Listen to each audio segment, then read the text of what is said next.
fix this thing.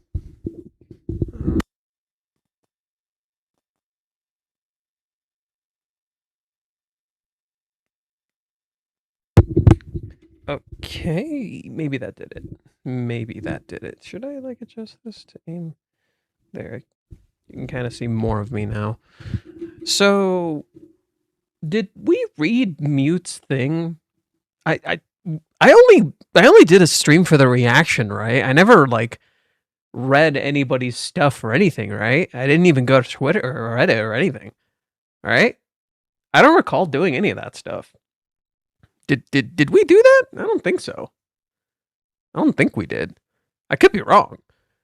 I'm like pretty sure we didn't. I hadn't streamed in a while. Heck, today I wanted to stream earlier, but then I ended up spending like 3 hours writing the Sumi thread. Yeah, I wrote a thread for Sumi that I think is quite relevant. I didn't read anything on Reddit. I didn't read anything on Twitter. Hello, welcome. Shit.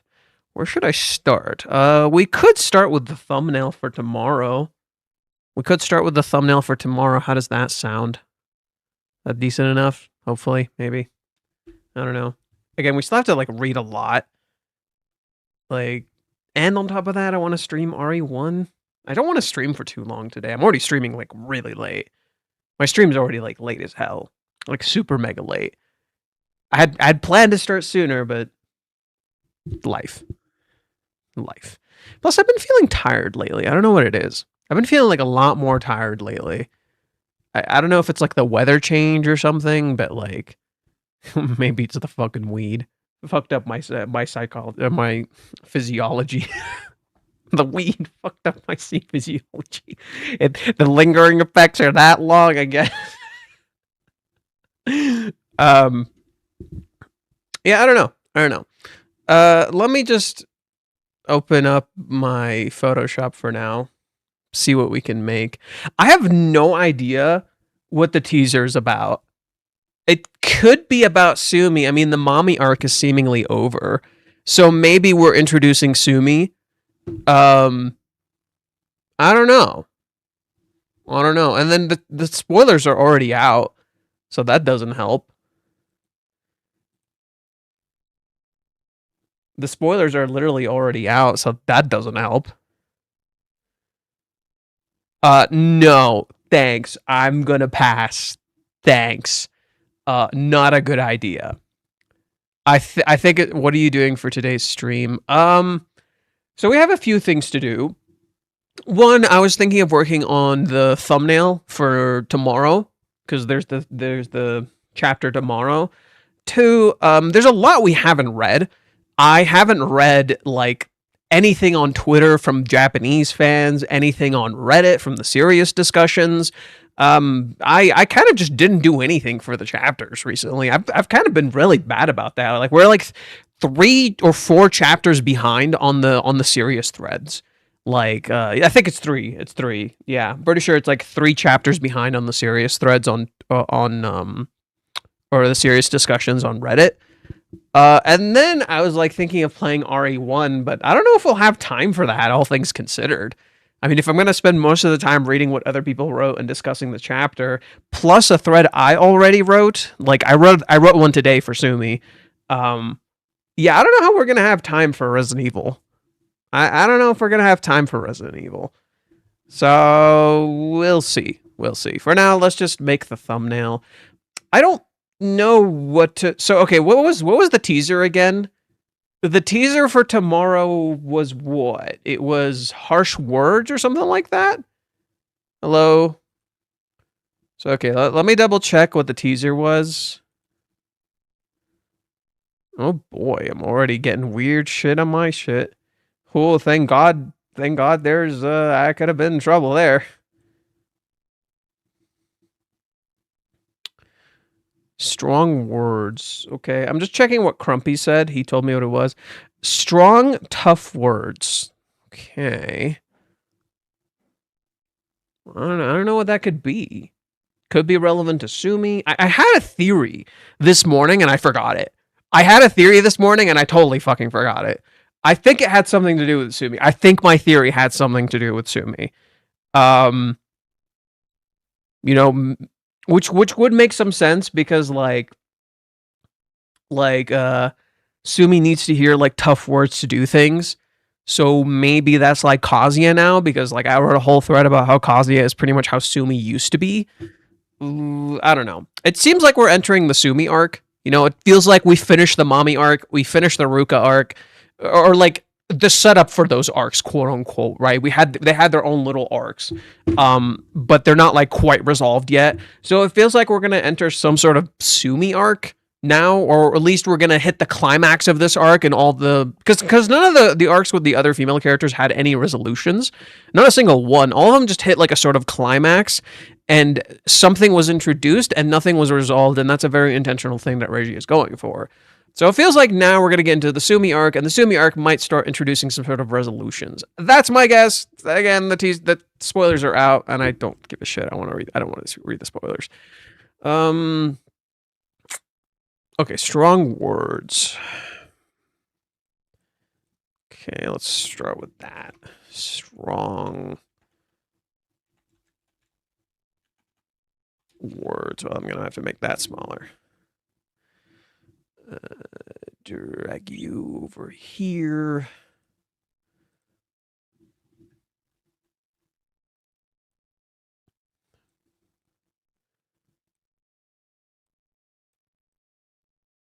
Okay, should be an appropriate size. Okay.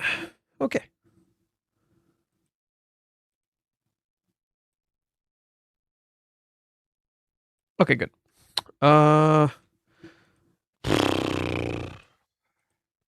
Should I have Sumi on the thumbnail? Should I have Sumi on the thumbnail? I don't know. I don't know. I don't know.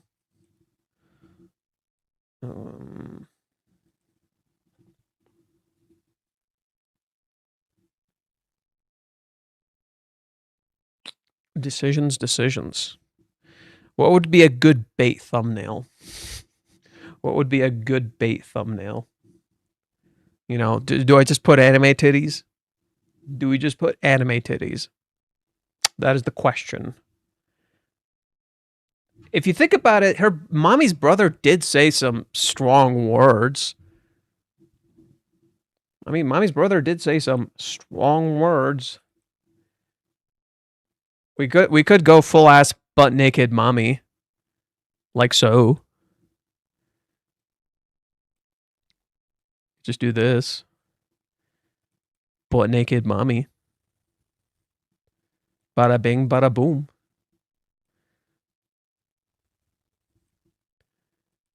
Oh yeah, it was so funny reading the Japanese version of this. And like the censorship in the Japanese version makes it worse. Did you guys notice that? The censorship on the Japanese... Ooh. Ooh. Immediate reaction. Oh.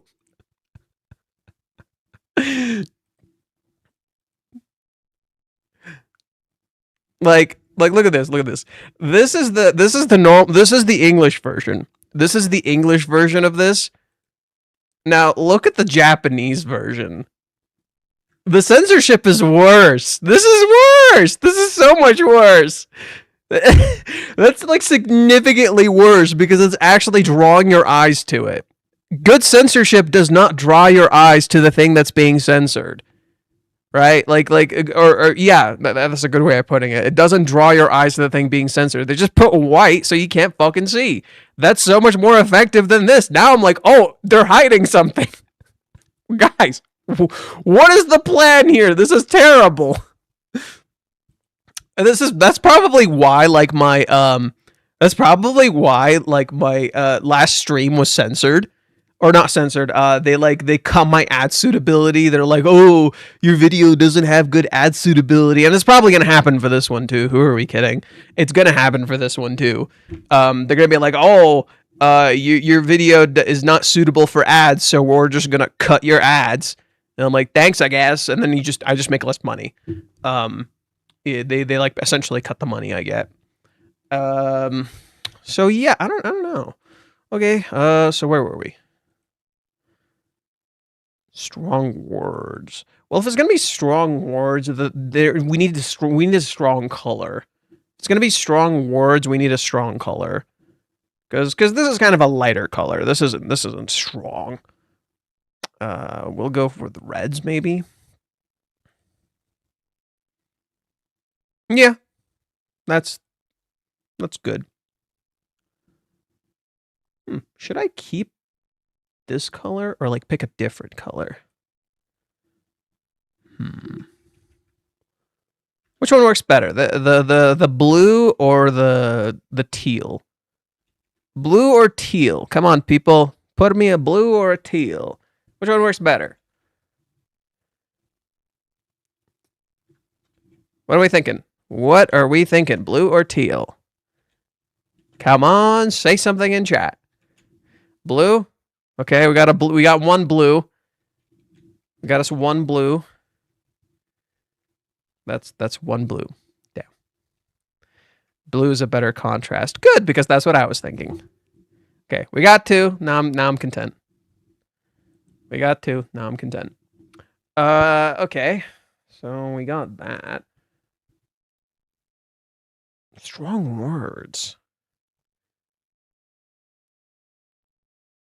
What do I put to the side of Mami? Well, for now, I guess we'll. Okay, let me. Okay, good.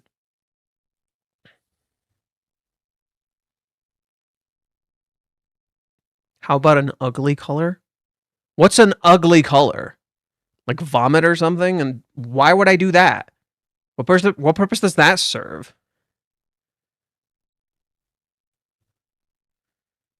Like, even if the chapter has like an ugly idea or an ugly motif, something that's uncomfortable, I won't put like ugly coloring on the thumbnail because I'd like to attract attention. So, I feel like that would defeat the purpose. Green laughed my ass off. True. Hey. Green can be pretty. Fuck you. Green can be quite beautiful. Fuck you. If we're talking about vomit, that's like a whole other fucking spectrum. Look at this shit. Green. Out here's telling me green is ugly. Fuckers. Green ain't ugly. Look at this. Gorgeous.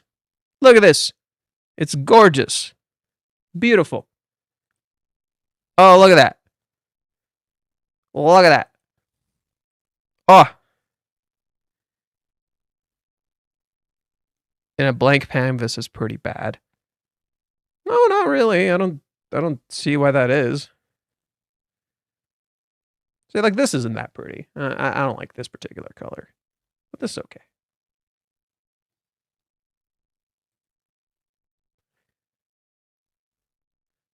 I like the green. Shrek green. Hey, Shrek is beautiful. Shrek is gorgeous.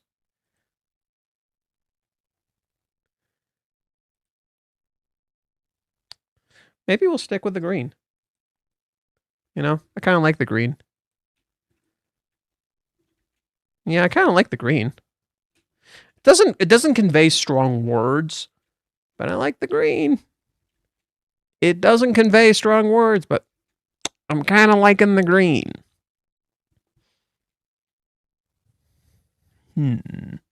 Decisions. I could. Let's see. Nope.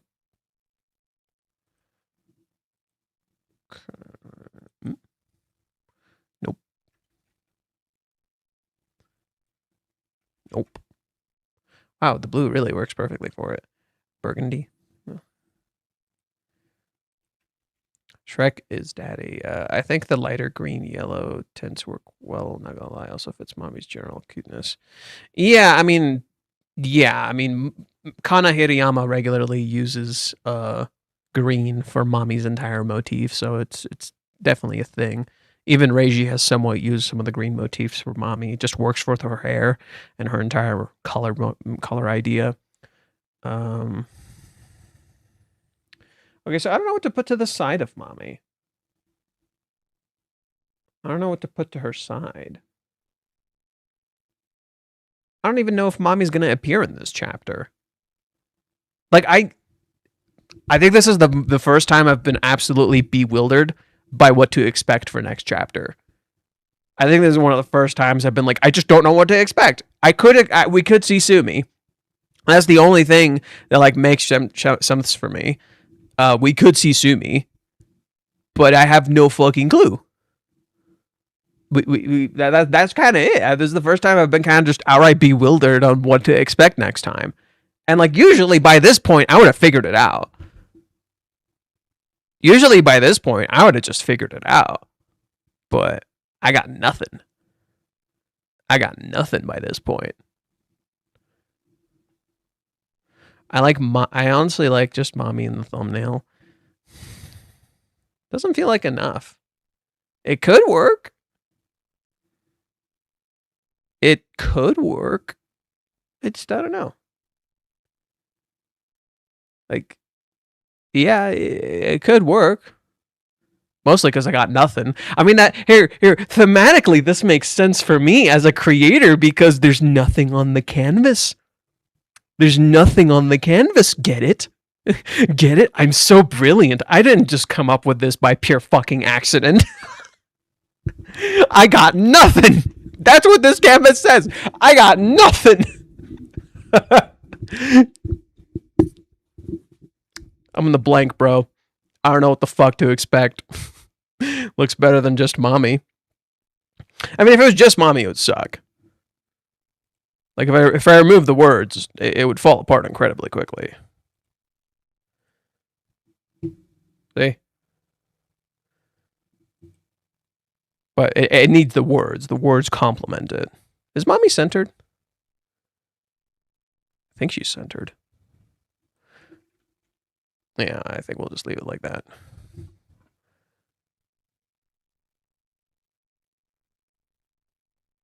I think she's centered.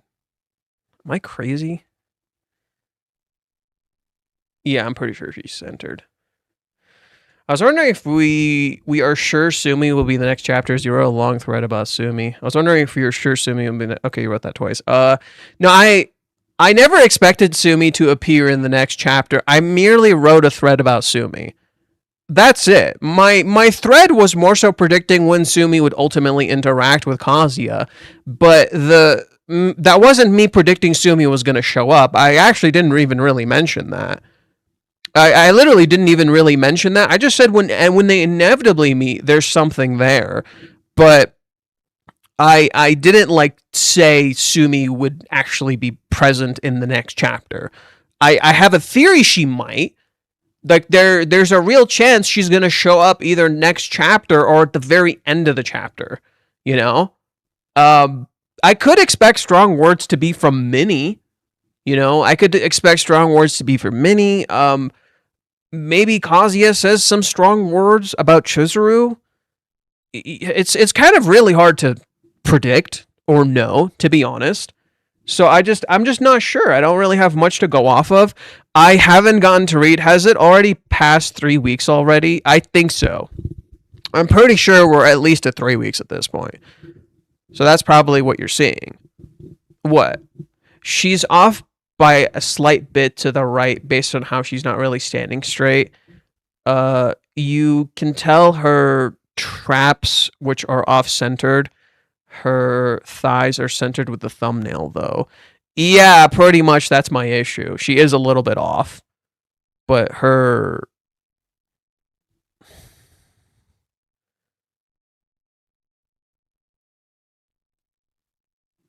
So does that solve it, or... Now she feels more off-center. She's centered with the image, but not the words. I think that's what it is. Yeah, she's centered by the image, but not the words. And I think that's what's going on. And the words can't really be centered because they're different lengths. So I'll just leave it as it is. It's fine. It's fine. It's fine. It's fine. In my opinion, it would make sense if Minnie said harsh words because she didn't see Chizuru. Minnie? Minnie would, or are you trying to say Mami? Minnie's been saying shit this entire time, so that's kind of a given. If we're being serious, so that's kind of a fucking given. Minnie's been saying shit this whole time. In fact, I kind of realized another layer to why Reiji is highlighting Chizuru the way that he is. And suddenly it makes a lot of sense, because in nearly every stream he's had, like in nearly every Twitter space Reiji has had, he has talked about a very specific thing over and over and over again. And that specific thing he's talking about is doing something that others disagree with. He's mentioned that like regularly, and he's referred mostly to himself as a writer, where he's like, a lot of people have like told me, don't do this is a bad direction, or this or that, and like a lot of people just disagree with his approach.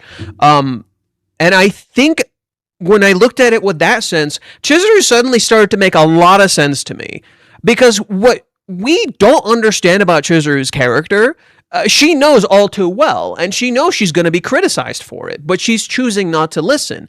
I vividly remember making this exact assessment when we read chapter 390. If you guys remember, when we read chapter 390, for those who don't remember what chapter 390 is, 390 is when Chizuru first tells us about July 11th, and she says, I won't have a boyfriend until then.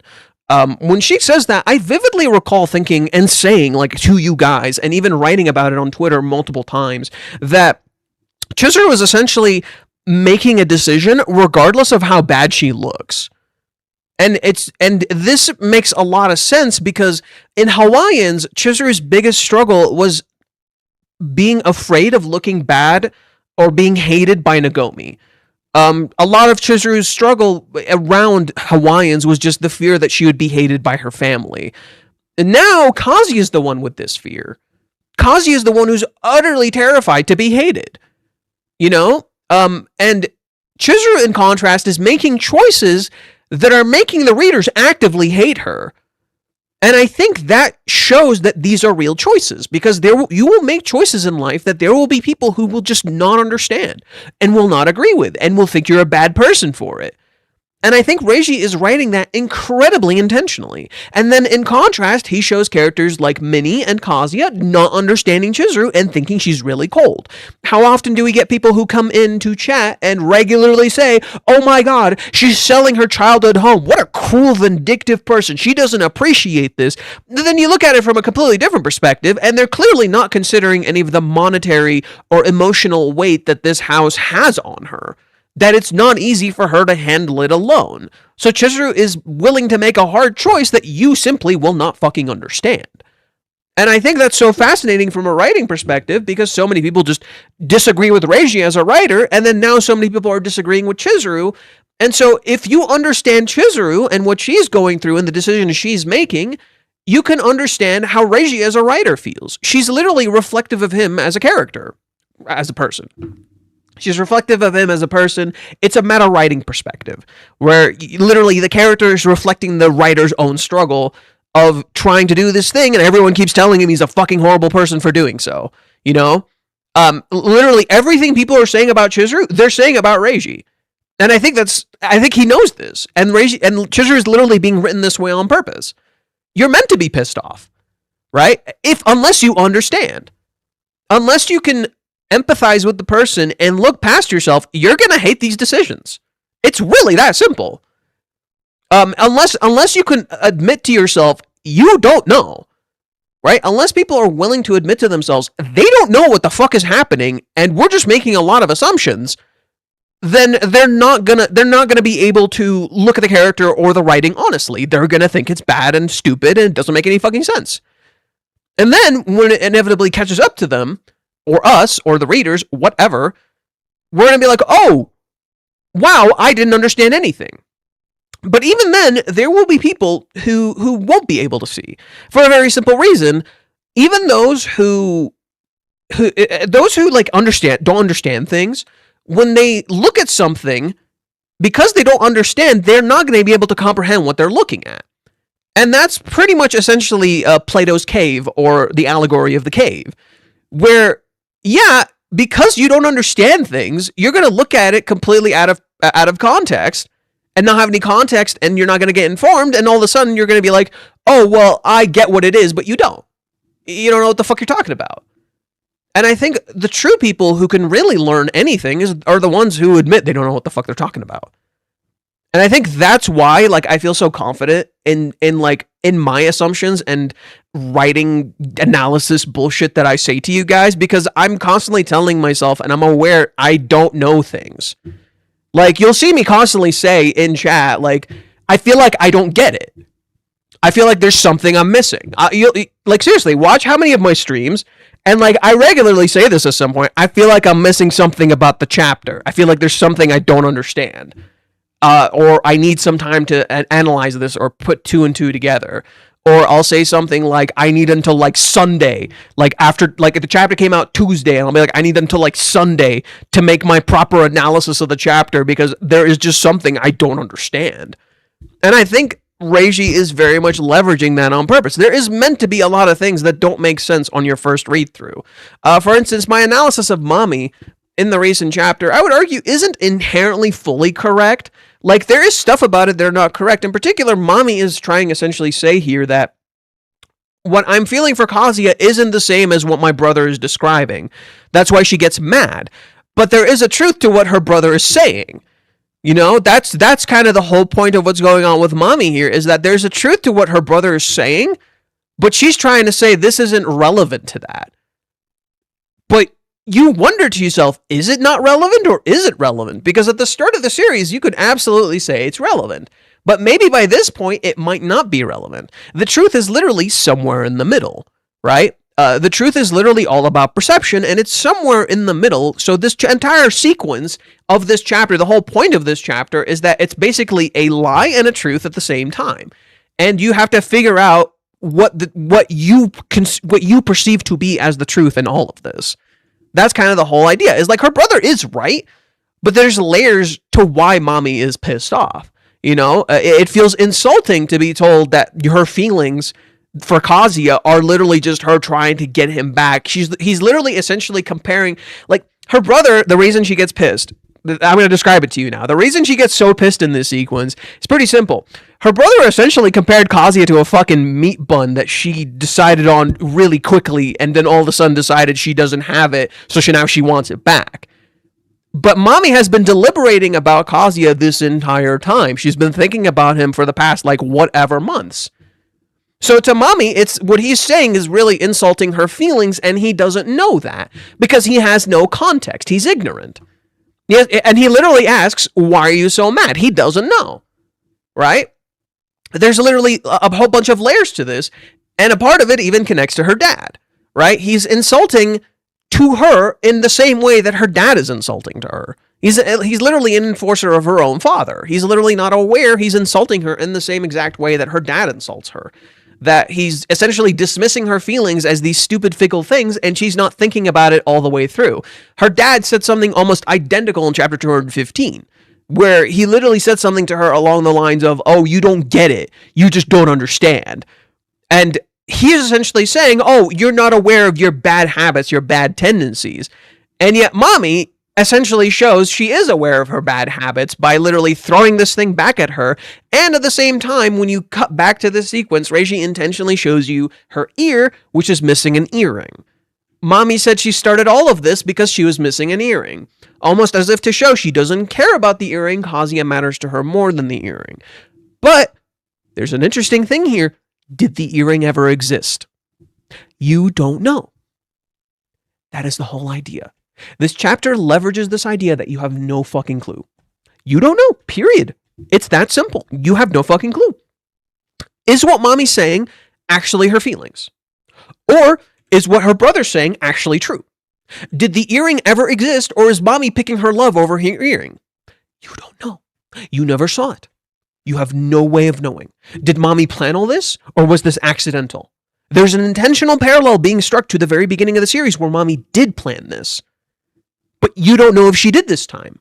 It seems accidental. But you have no clue. Literally, this entire chapter is, why are you so mad? Why are you acting the way that you are? Why is any of this happening? I don't understand. Right? There you go. This entire chapter literally is about not knowing. Can you tell the difference between the two? Which one is the red bean bun and which one is the meat bun? Come on, tell me. Which one's the different? Which one's different? Which one do you want? Can you tell the difference? Are you going to know which one you want in like 2 seconds from now? Can you tell which one is different? You can tell? But can you tell which one you want? So like at first glance, you're like, okay, some people can't tell the difference, right? You can tell they have different textures. You can tell they have different textures, but you might not know which one is which or which one you want. The chapter literally essentially raises the idea, okay, maybe you know which one's which. Maybe you don't know which one is which. They do look different. I want the one that's smooth. I want the one that's rugged. Which one is right? What's the right choice? When offered a choice, which one do you want? Which is the real choice? The meat bun, the red bean bun, neither, or both? Are those 4 options your only choices? Both are the right choice? Mommy picked neither. So your interpretation is both are the right choice. Mommy picked neither. At first, she picked the red bean bun. Then she didn't want either when her brother yelled at her. Which one is the right choice? Because the chapter is essentially saying, is this even a choice? If I'm really hungry, I would eat both. What if you can't? Because the reality is, this isn't your food. That's the reality here. This isn't your food. Your dad bought this. Your abusive father, who literally decides things for you, he bought this. So is this even a choice? The very choice you're presented in this chapter is a fucking lie. Is any of this your choice? Is any of this real? Mommy's dad bought these food from Yokoshima when he went on a fucking trip. So is any of this actually Mommy's choice? Or has she literally been conditioned to pick one or the other, or to want both, or to want neither? Are any of these choices actually Mommy's choices? In that same way, there's a direct parallel to Kazuya.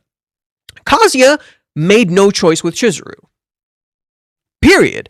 All Minnie is doing is reflecting back at him his own lack of choices. Because he never talked to Chizuru, he never knew about the house. It's that simple. He thinks Chizuru is cold. In reality, all he's getting back is his own coldness. He's the one who didn't talk to her and didn't tell her anything and didn't talk about the house or anything. She's texting Minnie, but she's not texting him. Is Chizuru's decision really so cold? Or is this merely Kazuya's own perception of these events? Did Kazuya make any choices here, or is he merely victimizing himself and telling himself he didn't make a choice? Do you see how this entire chapter is literally the illusion of choice? You thought you made a choice, you didn't make any choices. But that in itself is a choice. Your lack of choices is a choice. Oh, look, neither is still a choice. Not giving an answer to any choices is still a choice. Oh, look, you actually had 5 choices. You can have a 6th one. You can go get your own food. You can have a 7th one. You can make your own. Oh, look at how many choices you actually had. Right? You think you only have like maybe 3 or 4 choices here. You maybe have like 7 or 8, if not more. Infinite more. Because Mommy could have just chosen neither, or she could have not made a choice at all and her brother picked for her. It feels like a visual novel. You also make choices. Yes, but those choices are like... There's only one correct choice in a visual novel. There's only one true correct choice in a visual novel. Unless there's like multiple branching routes, you know? There is usually only one true correct choice in a visual novel. Where, like, for instance, when you're playing the original Fate Stay Night, you could make one wrong choice in the very beginning of the story and not know it until like midway through the story where your character gets killed. So that means there's only one true correct choice.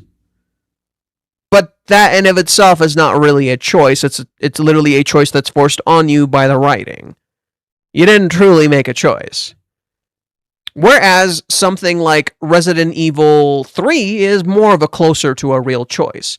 Resident Evil 3, regardless of what you pick, you will reach an ending, and that ending will be true. It's that simple. Resident Evil 3 constantly leverages a choice system. And as you get presented these choices, there's a timer. So like you can make 1 or 2 or 3. 3 is the choices made for you. You waited too long. 1 or 2 results in some sort of different outcome. But you can still reach the ending. You'll just have different results.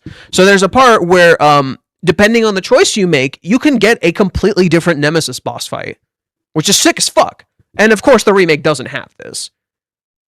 Where, if you choose to, you're essentially riding a train. If you choose to try and stop the train, you'll have someone with you who will shoot and attack Nemesis, and because that person attacks Nemesis, you fight a completely different Nemesis boss fight where he doesn't have a bazooka, but he's a lot more physically targeting you. Whereas in contrast, if you choose to jump out of the window, so essentially you have 2 choices in that sequence: jump out the window or try to stop the train. If you jump out the window, Carlos won't be there to help you. And so what happens is you fight Nemesis with a fucking bazooka. And he's really smart. Because what he'll do is that if you stand behind a pillar, he'll just rush towards you and then hit you.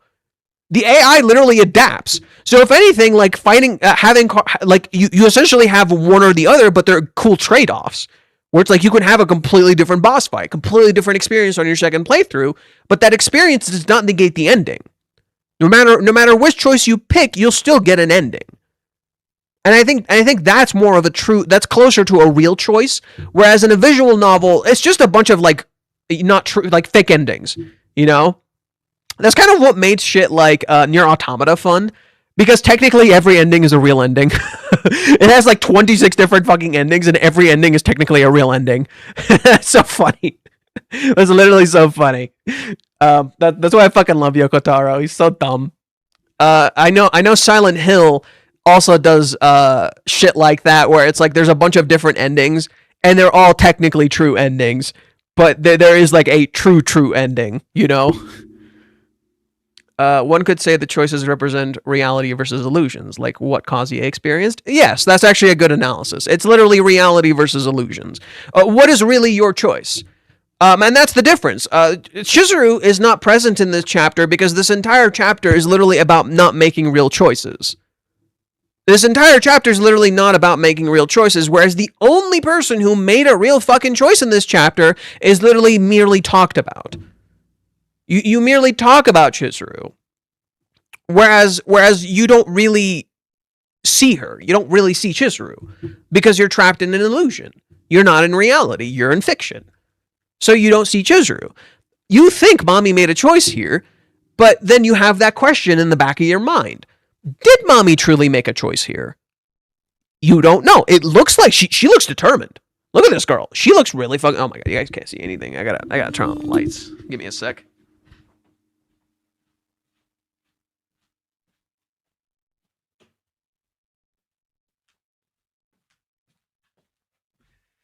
That's better. Ugh. There, you can fucking see shit now. You can fucking see shit now. Look at Mami here. She looks really determined. Right? It looks like she's really confident in her choice. And yet the chapter has you questioning, did Mami make a choice at all?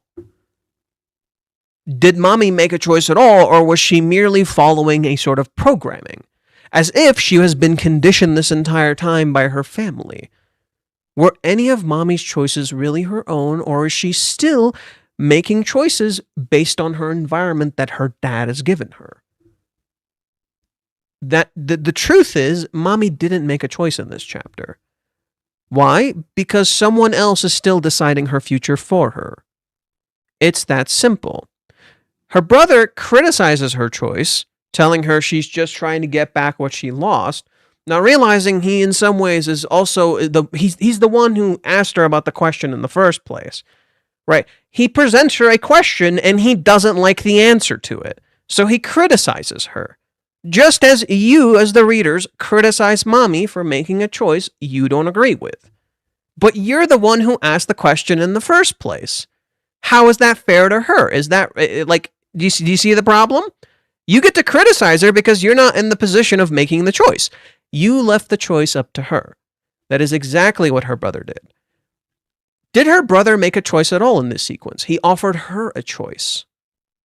Isn't that fascinating? The brother makes no choice here at all because all he does is leave the choice completely up to Mami. Not making a decision is a big decision, Negan, pretty much. Yeah. Her brother is literally choosing the comfort and slavery of his family, presenting Mami a choice that is in reality purely fictional for both of them, because this is something her dad gave them. That's all. So, they didn't make a choice here. Neither of them did. And her brother criticizes her. Her brother criticizes her choice and not realizing that he's not helping her in any way, shape, or form because he doesn't say what he wants. And he doesn't help her. And he doesn't talk to her. He doesn't create a comfort space. He doesn't ask her, why did you change your mind? Right? Did you notice that? He never asks her, why did you change your mind? He just says, you've always been like this ever since you were little. It's a bad habit. He's assuming it's just a habit. But is it just a habit? Is this merely just a pattern that you're seeing that you're all too familiar with? Do you even know what the fuck you're talking about? He sees a habit because he's seen this since he was a kid. You see a habit because this looks like a habit. She's trying to get back what she lost. But are you giving Mami the space to actually talk? To share her feelings? Are you listening to her? In a way, Mami's brother is a terrible fucking brother. But also, it's not totally his fault. There's layers to this. He's a terrible brother, but it's also not really his fault. He's a victim of his father just as she is a victim herself, while at the same time, he enforces his father's will without meaning to. He literally does this on purpose. Not on purpose, sorry. He literally does this without meaning to. Because he has been conditioned in the same exact way she has been conditioned. Just as Mami in Hawaiians was literally enforcing her father's will despite hating him so much. Do you see what's happening here? It's a tragedy. It's tragic. He's literally not being a good brother because he sees the choices Mami constantly has to make, and all he does is criticize the choices or demand things from her or ask her to make a choice instead of talking to her. Hey, are you okay? Hey, what's going on? Do you even like what Dad is saying here? He never questions his father. Did you notice that? He never ever questions his father. He merely questions Mami, who has a choice being forced upon her. He's literally not being a good brother, and this is intentionally a direct mirror to Minnie, who doesn't actually help Kazuya. She merely tells him the choices he already made. She's merely a force. That's all Minnie is. She's just force. And that force can be negative or positive. But you have to eventually make a choice. Minnie is choosing to be just a force, do nothing. She's choosing to be what she is, which is literally just following. That's all Minnie is. She's kind of like a fanatic. All she does is kind of follow Kazuya's own decisions. She lives his life for him, so he doesn't live it. So she actively just follows him and then tells him what his choices ultimately led up to, rather than help him actually think about his choices. Rather than help him reflect in any way, she just says, did you just have a stroke? What does Minnie do here? She judges Kazuya in the same exact way that Mami's brother judges her. All Minnie does is just react. Minnie merely reacts to Kazuya, Mami's brother merely reacts to her. They don't actually interact with the person. Either that or Mami... Wait, what? It's a really well-made bean bun if it splats like that. Even after it got reheated, somehow unrealistic food physics. Either that or Mami has a fucking batter arm.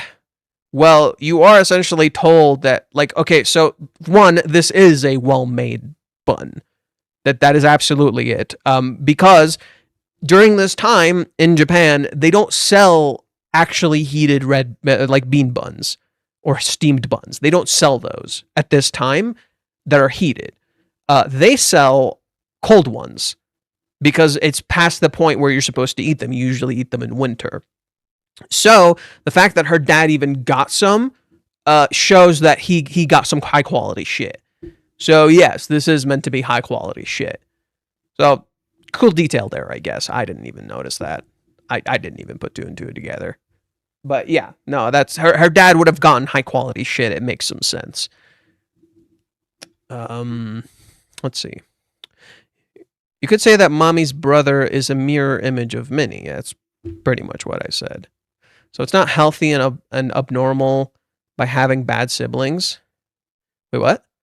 So it's frozen bean buns you throw into the microwave? Yeah, it's they would be frozen steamed buns that you would throw in the microwave because they can be bean buns or meat buns. I'm not sure about the first question, no. So it's not healthy and abnormal by having bad siblings. He's not a bad sibling. He doesn't realize he's a bad sibling. And even then, bad is subjective. He's not necessarily a bad sibling. He just doesn't know he's not helping her in any way, shape, or form. Bad and good.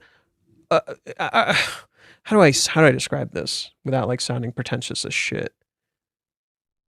Bad and good are essentially subjective. Technically speaking, nothing is truly bad or good.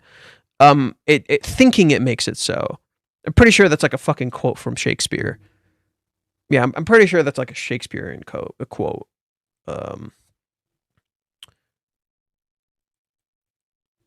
Nothing is bad or good. Thinking makes it so.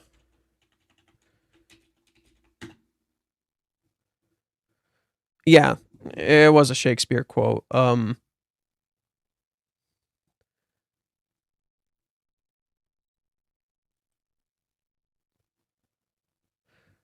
Yeah, there's nothing either good or bad, but thinking makes it so. Essentially, bad and good are up to perception. What you perceive as bad could be good to someone else. It's not that there is nothing truly bad or good. Like, I don't know. To that person, it might not appear bad. But to us, it could be. I'm not going to get into the morality of good and bad. I'm just trying to say that that Rent-A-Girlfriend absolutely delves into this because what you perceive as bad might be due to your own limited bias of perception and vice and like not vice, whatever, vice and virtue. There it is, right? So like what you perceive to be bad might be good for someone else. But there are absolutely bad things in the world. I do absolutely think so, you know? It's just like those bad things are like built around our perception. Why am I doing this? The whole point of the chapter is that what you perceive to be a bad person might not be a bad person. That's it. We're going to stop there. I'm not going to delve into the complications of this because I do definitely believe there are bad things out there, you know? Like war is stupid. It doesn't benefit anybody. It just gets everybody killed. It's fucking stupid. Therefore, it is technically a bad decision. But there are times where you should do war because it is absolutely necessary to fight for your freedom and shit like that. There you go. So there are times where like those things that we perceive as bad could be bad or could be good. It's up to perception. There we go. God, look at me getting all philosophical. You always fight with your siblings. Not necessarily, but yes. You see Minnie and Chizuru have a fight, and that's the whole point. You see Minnie and Chizuru literally get into a fight like they're siblings. But at the same time, you see Mami and her brother get into a fight as a sibling. However, those fights could in many ways reflect your inability to understand each other and what needs to change.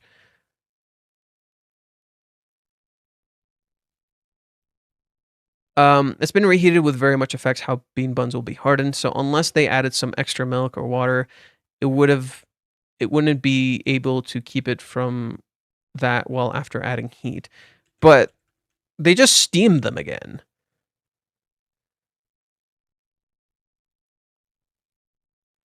he just steamed them again. So I don't know with that. He didn't put them in the microwave. He steamed them.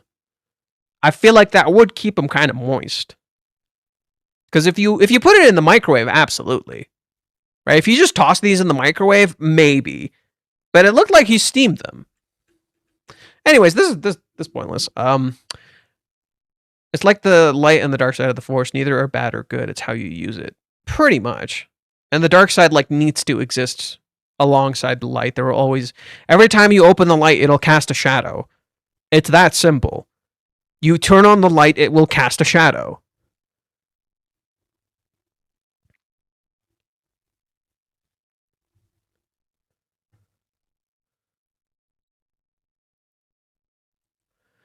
Okay. I guess we'll look up mute.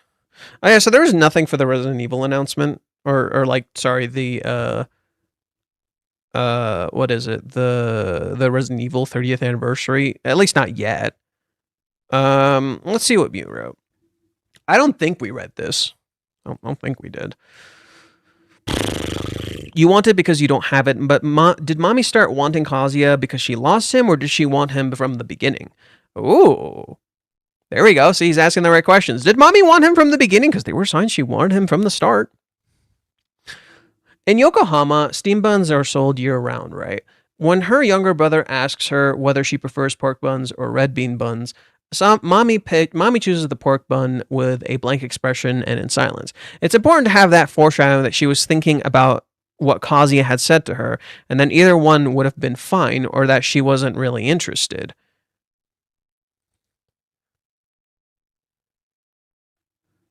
Inside the Hitachi Limited Express train bound for Shigama from Iokawa, there's no one besides Mami, or rather, no one is visible. However, there's something like a suit jacket on the seat to Mami's right, and on the shelf to the rear seats, there's luggage resembling a bag. Yet the absence of people seems to serve as a depiction of Mami's sense of loneliness, where Kazuya's presence is felt, but he is not actually there in reality. Okay. Yeah. We said all this too. Despite the situation with Ruka and Mami, Kazuya can easily enter Yamori-san's home. This represents the closeness and relationship with Yamori-san. Wait, is he in Wait, is he in Minnie's home? No, she's in his. She's in his. No, she is in his home. I think it's meant to be the opposite. Yeah, I'm pretty sure Minnie is in his home, not the other way around. Let's do a proper deep L translation. I'm pretty sure it's supposed to be the opposite.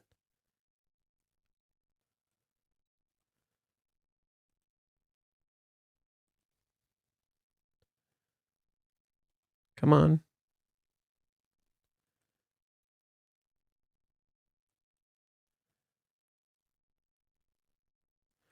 Okay, this is what the fuck.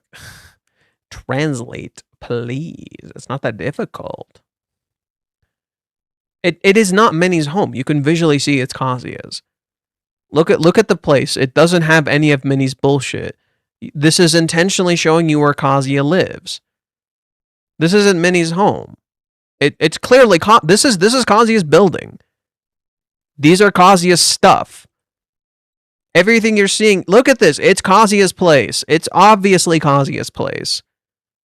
Minnie is in his house, not the other way around.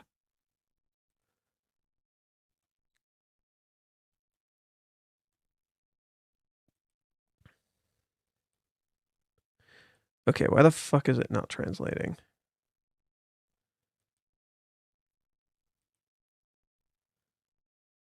Fine, we'll do that. Kazuya easily lets Yamori into his home. Boom. I was right. This shows the distance and relationship between him and Yamori. The fact that he has Yamori holding a shopping bag suggests that she stopped by his house with a gift. The fact that he has put his family home up for sale suggests that it hasn't been sold yet. The house itself has no value, so if you demolish it, the demolition cost will be around 3 million yen. And if you renovate it, it will cost somewhere between 3 million and 25 million yen. Depending on the extent of the renovations, considering the land value, it'd be difficult to sell, but since Chizuru has already moved out, it might have been sold.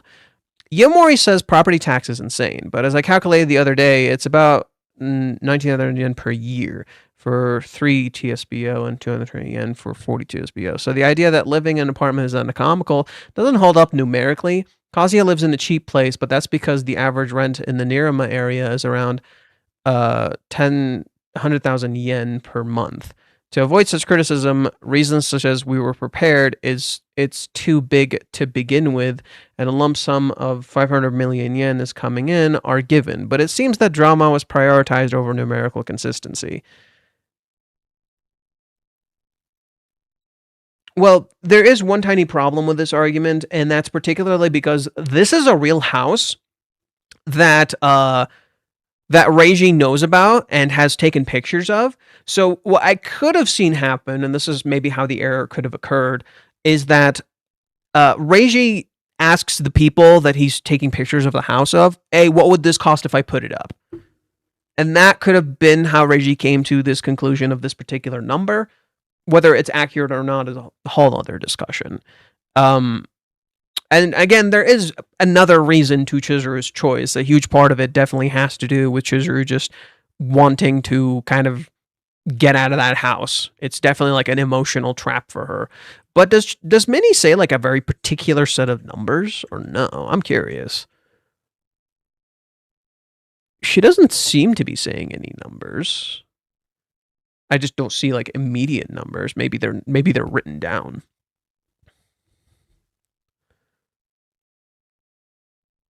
No clue.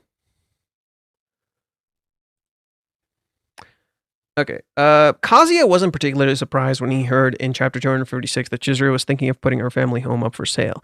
But this time he's extremely surprised. This stems from the sense of alienation and loss, feeling that Chizuru is treating him lightly. But it's also a way of showing the depth of his feelings for Chizuru. No, he's literally associating Chizuru selling her home with him. He's literally tying his love to Chizuru selling this home. That is the problem. It's not so much the depth of the love, it's the fear of loss. The fear that stems from his love has led him astray. Mami's intentionally asked questions that don't require a yes or no answer. Mami intentionally asked questions that don't require a yes or no answer to give Kazuya room to give an ambiguous response. She didn't want to be clearly rejected, but even if Kazuya answered, I don't think I like you, she could escape by saying, I don't really know. Yeah, so even there, that further proves my point. Mami doesn't specifically want clear answers to her questions. Like when she asks Kazuya questions, in Japanese, she's very indirect. She's really, really indirect, which again shows, is this even really a choice? She asks Kazuya, do I still love you, Kazu-kun? In Japanese, it's really indirect. She's asking this, but it's really, really indirect. And it shows that Mami doesn't really want an answer. Not really. She doesn't actually want an answer. In particular, she doesn't want to be rejected. There's only one correct answer. But that's not really an answer, is it? Right? She doesn't want a real answer. She wants an answer that would satisfy her. When Kazuya doesn't give her what she wants, she hugs him. Right? And then she says, can you open the door? Again, sure. Right? That's not really anything. And then she tells him, sorry for asking a weird question. Forget it, okay? Again, leave the choice up to him. Can you do this? Can you do that? Do I love you? None of this is really her choices. None of it is really Mami's choices. It's she's not making a choice. You're presented the illusion that she's making a choice. She looks determined by the end of it, but did Mami make any real choices? The only choice that seems real has to do with the earring. And you don't even know if the earring even existed. Was any of this real? Did anything we experienced in this chapter was anything real? From like just the base level of the questions she herself has asked, is anything real? Okay. In other words, Mami instinctively chose questions that won't hurt her. The way her heart starts beating in stages afterwards is an expression of the emotions she can't control. Exactly like Kazuya. He literally can't control his emotions. He doesn't want to be hurt either. He's afraid of pain, right? But the reality is, you must be willing to lose something in order to get something else. Kazuya has to lose things in order to be with Chizuru. That's just a fact. He can't make everyone happy. There's no way to make everyone happy. That's impossible. That's not going to happen. Ever. He has to be able to reject Ruka himself. He has to be able to shut Ruka down. He has to reject Mami. He has to let go of the name Mizuhara if he wants to be with Chizuru, because Mizuhara is just a part of Chizuru. It's not all of her, it's just a part of her. So he has to be able to let go of that name. And it's not going to be Ichinose. Ichinose's not going to solve his problems either. He needs to call her Chizuru. That is her fucking name. Call her by her goddamn name. You have to let go of the past. Okay? You have to be willing to let go of the past in some way, shape, or form in order to have your future. But you also have to accept that the past occurred. Letting go of something is accepting it happened. It's literally like trauma. That's exactly what's going on. He has to be willing to let go. And he's not going to get what he wants until he lets go. Mami is the same. She has to be willing to let go of the safety that her father provides her in order to get the freedom she wants. In order to get the love that she wants. Because her dad will do the same shit he's done before. He will do it again. And again and again and again. And it's going to keep fucking happening. It's not going to change. Ruka has to let go of her fear that she doesn't have a heart. That there's something missing there. Right? She has to be willing to let go of that. That she desires to be seen by someone who can't see her. That won't be able to see her. She has to let go of that. Otherwise, she's not going to get the thing that she wants. Which is to feel alive. Because the only way she can feel alive is if she accepts that it's not from Kazuya. That it's not Kazuya who's making her feel alive, that it's her convincing herself that she needs to get her fucking heart rate up in order to think she's fucking alive when that's not doing anything but killing her. Minnie is the same way. Minnie has convinced herself she's unfit for love. She has to let go of this illusion she's trapped herself in. She has to see reality, but she can't. Someone who knows nothing and sees something won't understand it. At first, Mami was indifferent and uninterested, but the moment the steam buns became her brothers, it gained value. This is the principle of scarcity, just like with video games. You're not interested, but you want it when you can't get it. However, once it becomes commonplace and sold in stores, you lose interest. This isn't just limited to Mami. However, the words her younger brother said to her really hit home. Anman Sweet bean paste bun is Kazuya, and even though she was the one who initially broke up with him, her feelings for him reignited when Chizuru seemed to be about to take him away from her. For Mami, her brother's casual words felt like he had seen right through her true nature. And it's really funny because she's literally thinking of that, right? Her feelings literally lit up when she was about to lose him. But her brother isn't 100% accurate. The reason her feelings lit up is because she was doing that the whole time. She just wasn't being honest with herself. So does that mean that she only wants it because she's about to lose it, or did she actually want it from the beginning? And I think he's going to say that. He hinted at something like that earlier. Mami remembers that Chizuru sees right through her feelings for Kazuya. However, Kazuya doesn't understand Mami's feelings. She regrets that provoking Chizuru has only strengthened her bonds with Kazuya, and at the same time, she hasn't sorted out her own feelings of not being able to give up on Kazuya yet. Mami's feelings are seen through by Chizuru, and her younger brother hits the nail on the head, but she refuses to admit that she's jealous. The shower scene here is not just fan service shot. The bathroom is a place where she can be alone and express her true feelings. It can also be seen as a contrast between the warm water and the cold reality. He didn't delve into it as much as he thought he was going to. That's disappointing. Strong words, it's not bluffing, so it's unclear who's saying them to whom. But given the plot development, I wonder if Mami will say them to Kazuya. I don't think Sumi will appear yet. He's as lost as I am. Yeah, no, so I kind of disagree. Like, I agree with something. It's like, yes, this is essentially Mami's like real honest feelings contrasted by the reality that she sees. But at the same time, the entire chapter is literally questioning that idea of like, okay, he even said it too. Did Mami have these feelings from the beginning? Or did she just get these feelings because she's losing Kazuya? There are clear signs from the start she always liked him. Like, super early. mega fucking early. There were signs she already liked him. She just wasn't honest with herself. That raises another question. Is she just trying to get something back because she lost it, or did she always want it and she just wasn't honest with herself? AKA a tsundere. Is that the same thing? That seems like two different things to me. That to me seems like two completely different things. You wanting something purely because you lost it is not the same as you wanting something back because you didn't realize how much you valued it. Which, by the way, is pretty interesting considering that's what most people seem to say about Chizuru. And yet, here's Mami. Here's Mami. See, that's what I think people don't realize is that Chizuru maybe earlier didn't, like, was too afraid to lose. She already valued Kazuya, but she was too afraid to lose him. And that was particularly in Hawaiians. And that's kind of what stopped her.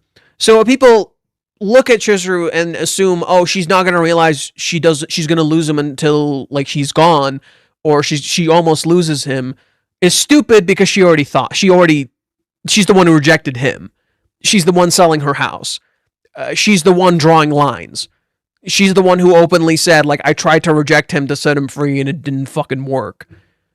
So literally, she's the one trying to end things and Kazuya is the one not letting them end. So that completely defeats the theory that, like, Chizuru won't get it until she almost loses him, because that's not the issue. That's what you think the issue is.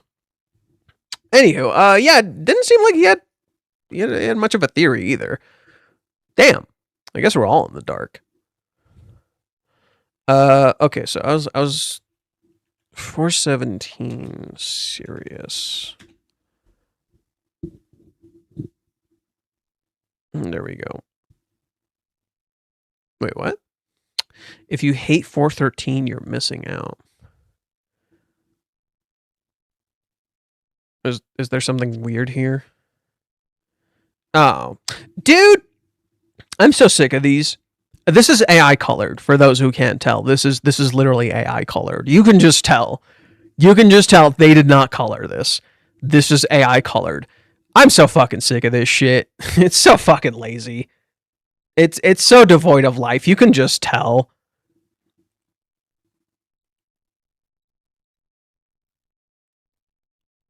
Okay.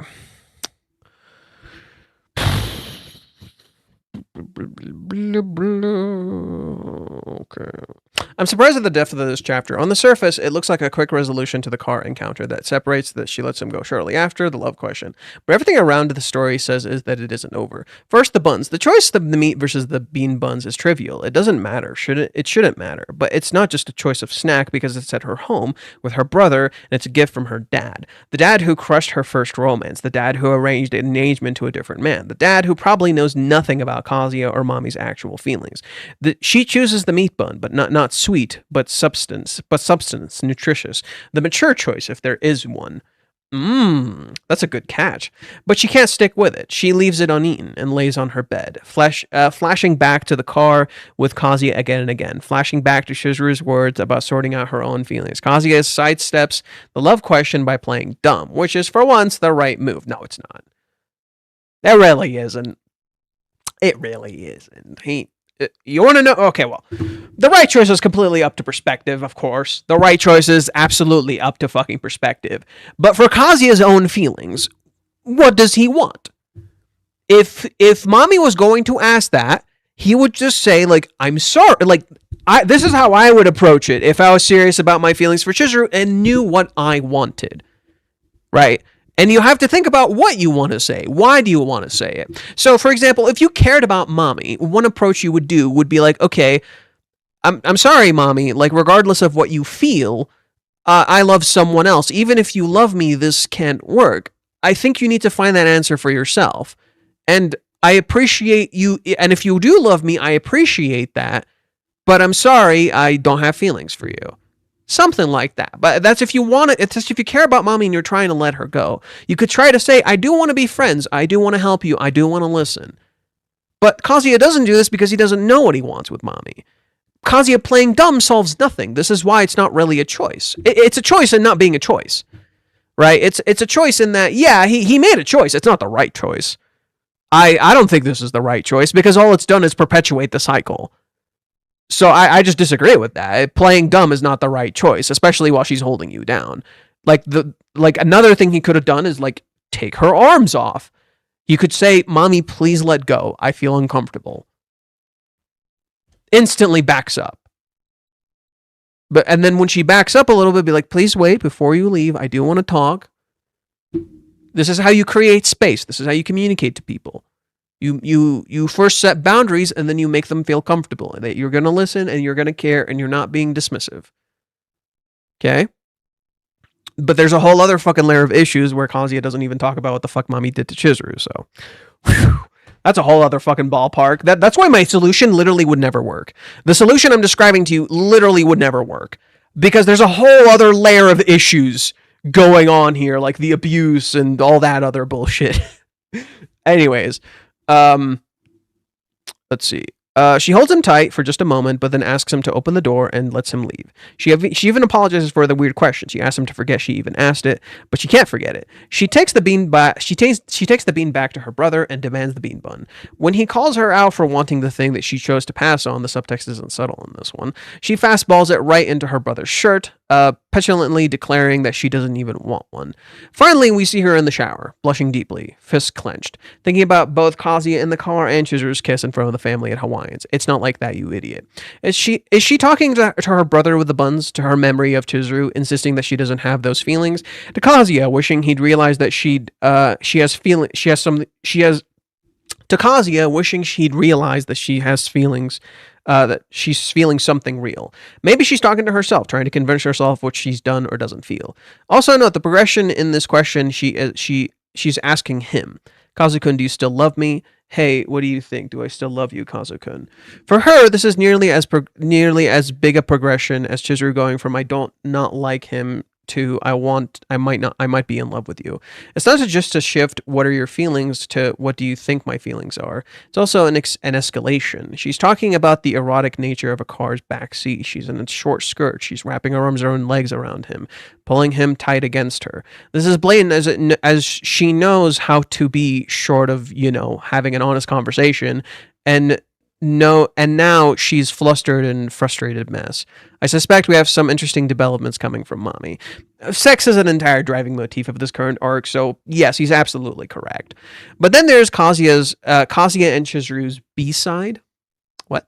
Chizuru is selling the house. Kazuya is shook.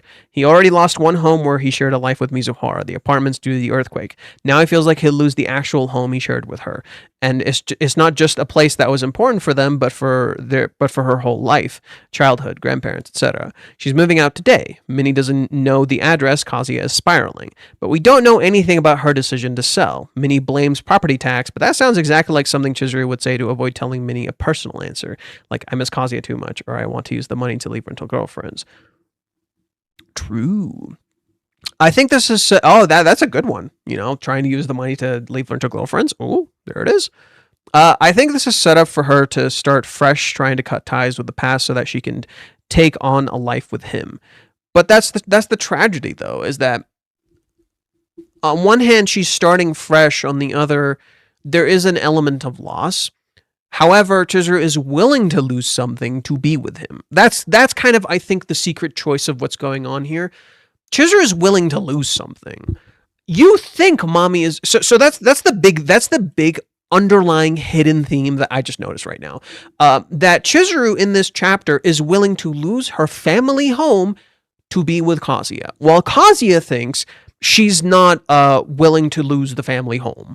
While Kazuya thinks she's going to leave him just like she's leaving the family home. In reality, there's a very real chance she's doing this to start a fresh life with him, not the other way around. In contrast, the comparison being struck with Mami and Chizuru here is Mami's earring. Mami's earring specifically is literally her, oh, hey, I lost this earring. But what's an earring to a house? What's an earring to a family home? Right? Because Mami sits comfortably in her home and the earring seemingly isn't there. She says she lost the earring. We don't even know if it exists. However, we do know for a fact that Chizuru is selling her home. That is real. That is unequivocal. And we have lived in this home. We have experienced this home. The home is real. So the choice Chizuru is making is absolutely fucking real. Whereas with Mami, we don't know what she gave up for Kazuya. We don't even know if the thing she gave up was even real.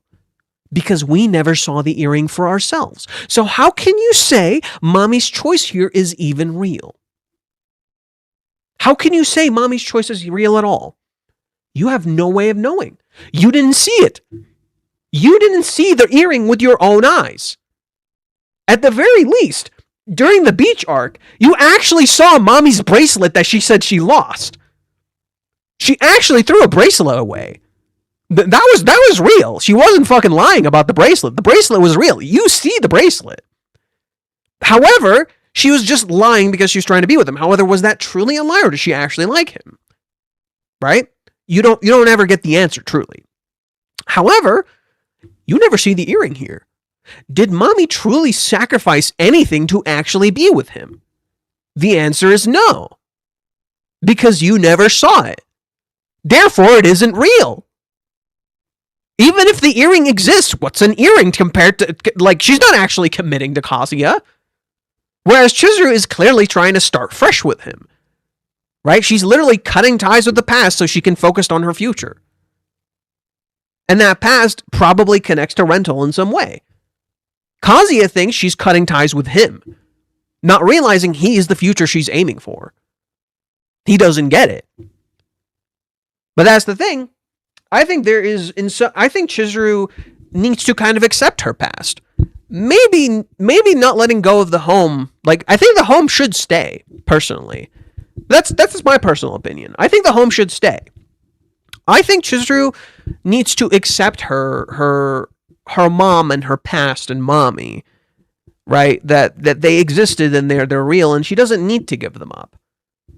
I think she doesn't need to cut ties with the house. But it would be interesting regardless of what choice ends up ultimately being made, right? If they lose the house, if they keep the house, regardless, it works. But the fact that Chizuru is willing to make that choice is what's real. Chizuru is making a real choice. Mami isn't. Mami did not make a real choice in this chapter. She decided nothing. You just get the impression that she made a real choice. You're intentionally shown the earring to lead you into that false sense of security, or you're intentionally shown her ear to lead you into that false sense of security that, oh, she's serious. She tells you she's serious. She seems serious. It looks like a real choice. And yet there's nothing tangible there. You don't see anything truly tangible there to give you the inclination that this is truly a real choice. That, I think, is a big factor. A girl with a whole-ass house isn't free to change her career because it costs too much. A girl with a house can't escape the grief of her grandparents and her mother's death. A girl with a house can't freely move when play comes up somewhere else. A girl with a house can't follow her boyfriend if he needs to move for a job or internship. Honestly, there are 4 or 5 questions from the Odaiba Day that speak to this decision, and none of them are about property tax. None of them are about property tax, buddy. Yeah. Very good points. About not knowing what Mami's referring to at the end of the chapter, and about not knowing why Chizuru sells the house, but surely has to do with the relationship questions during the day. Mami is very much like the whole idea of Mami's words here is that she's a tsundere. That's it. She's a fucking tsundere, dude. She's just not honest with herself. Right? But at the same time, Mami's tsundere-ness stems from her father and the lack of choices she truly has. But also why she doesn't make choices and why she falls back on being a tsundere, because she can't make real choices. Let's see.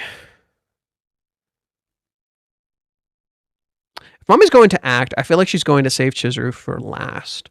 She's going to have a lot of questions about the current status, which means probably some probing questions at driving school, some light stalking, figuring out what the deal is with the ribbons, what's going on with the girls he was just sort of close with. So I disagree with this incredibly hard. For a very, very simple reason. Mami can't face Chizuru. She's a fucking coward. Because if Mami faces Chizuru, she has to confront what she did in Hawaiians. If she so much comes up to Chizuru, Chizuru will know she's in contact with Kazuya. Chizuru knows she's in contact with Kazuya, suddenly all of Mami's past comes crawling back and haunting her. Do you see why Mami doesn't want to approach Chizuru? It's bad to approach Chizuru because suddenly you have to address all the shit you haven't addressed. All that shit that Mami hasn't addressed, everything she did in Hawaiians, direct parallel to all of the shit Kazuya has not addressed about himself emotionally. Direct parallel. So much shit that's unaddressed. So that's a whole other fucking ball game. If anything, I think Sumi is more likely to throw a big wrench in the girlfriend gauntlet, whatever the fuck you want to call it. I really think Sumi's going to be like the surprise. Sumi's going to be the Joker card. Sumi is going to be the Joker card. She's going to throw us off extra fucking hard. Whenever Sumi shows up. It's going to throw us off hard. You're going to be surprised. Have a good stream. Take care. Sumi is the wild card. Sumi is the wild card. Like, without exception. She absolutely fucking is.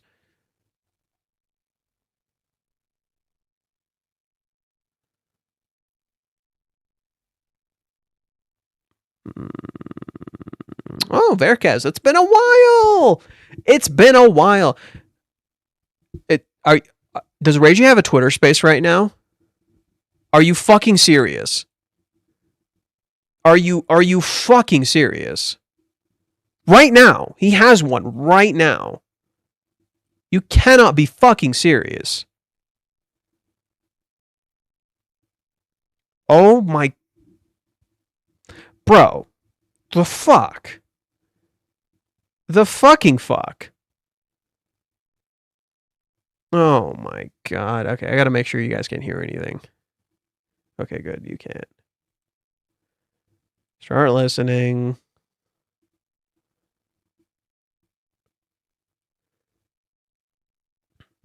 Jeez. Fuck me, I guess. That's twice now. Ooh, gotta move this. No, hey. I need you to move.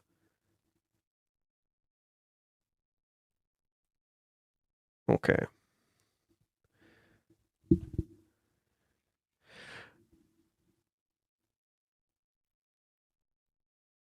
Work distribution. Okay.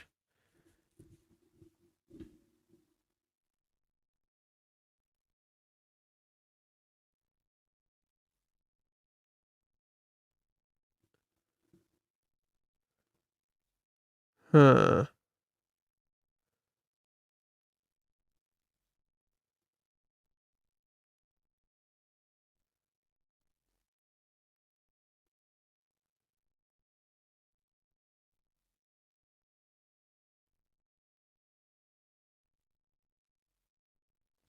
Interesting. I definitely should not share this. Ooh, I definitely should not share this.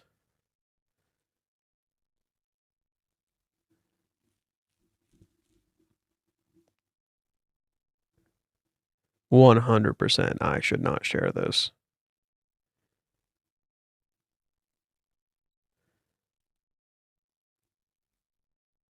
He's talking about future shit. He is talking about future shit.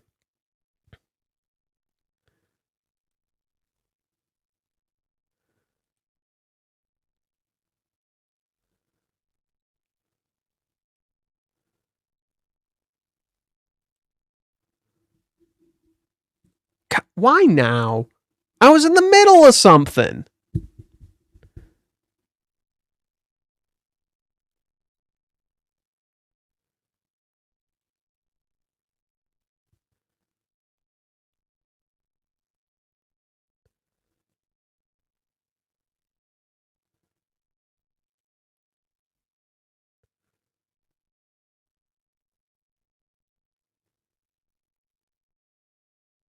Okay, so...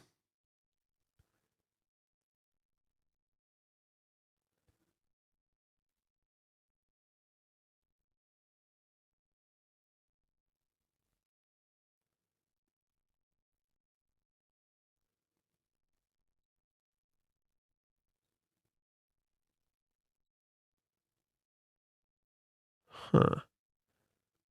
Okay.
Oh, I'm definitely gonna have to ask a Japanese fan about this. I'm so confused. I don't know what the fuck he's saying. Because I just jumped in the middle. Like, he's been at it for like 40-ish minutes or something like that.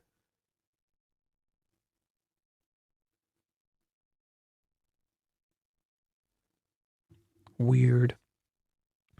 Okay, let's export this. Let's just export this. Let's go with this.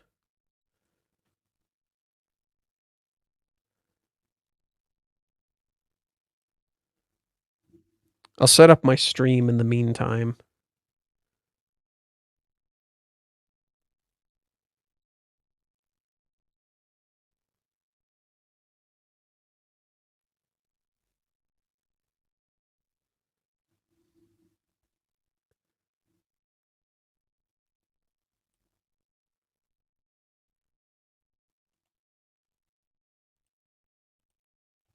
God, unfucking believable, dude. I'm in the middle of something here. Why is he going on my own time? God, how insensitive of him.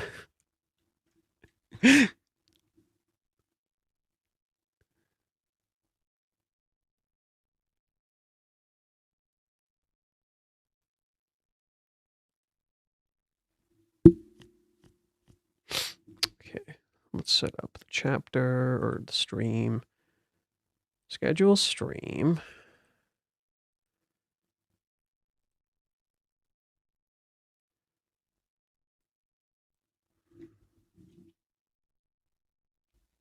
I have no idea what's going on.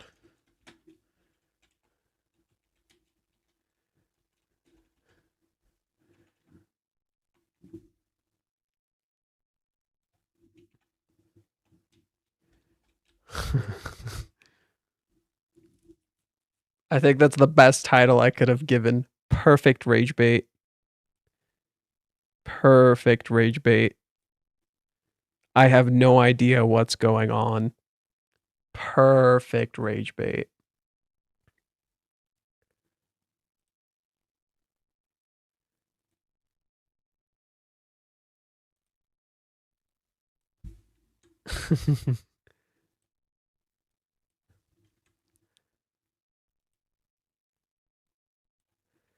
And then what's her? Oh God, what happened? What's going on? Why'd it stop? Why'd it go away? Come back. No, why'd it go? What the fuck? It's over? Wait, it's over? What the fuck? Okay then. Is he gonna do another one? The other one ended abruptly too. Is he gonna do another one? That ended really abruptly. I guess that works. You know, we were in the fucking middle of something. And then Reishi randomly fucking streamed. I don't even know what the fuck he talked about. I think he talked about like some other I think he was talking about like some other manga that are currently serializing. I could be wrong. I think that's what he was talking about. I could be wrong.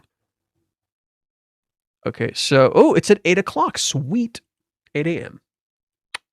Let's schedule that.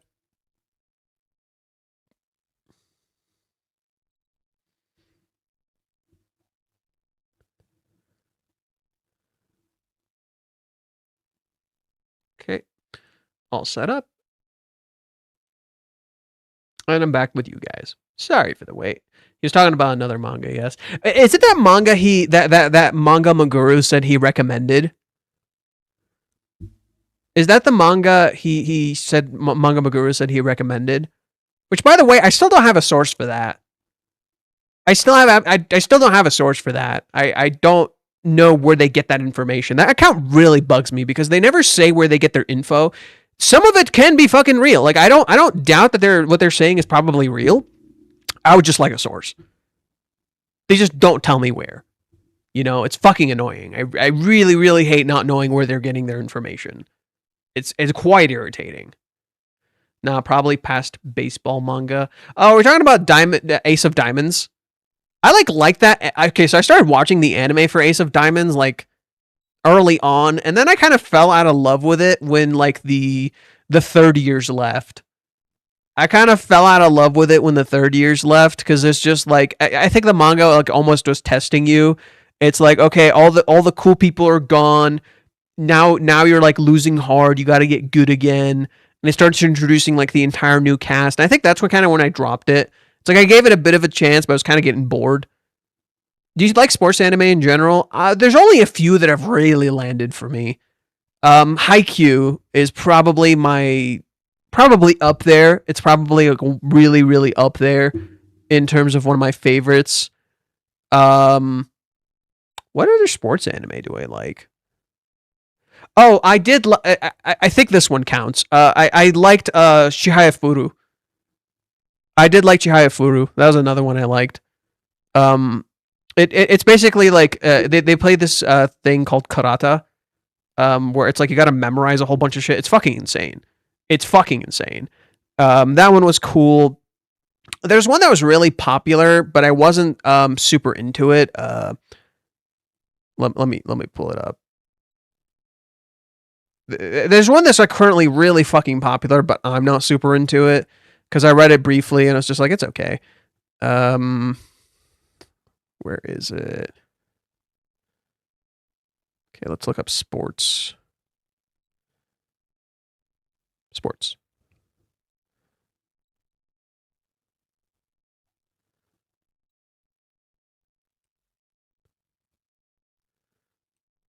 I forgot what it's called. I read Eyeshield 21. It was okay.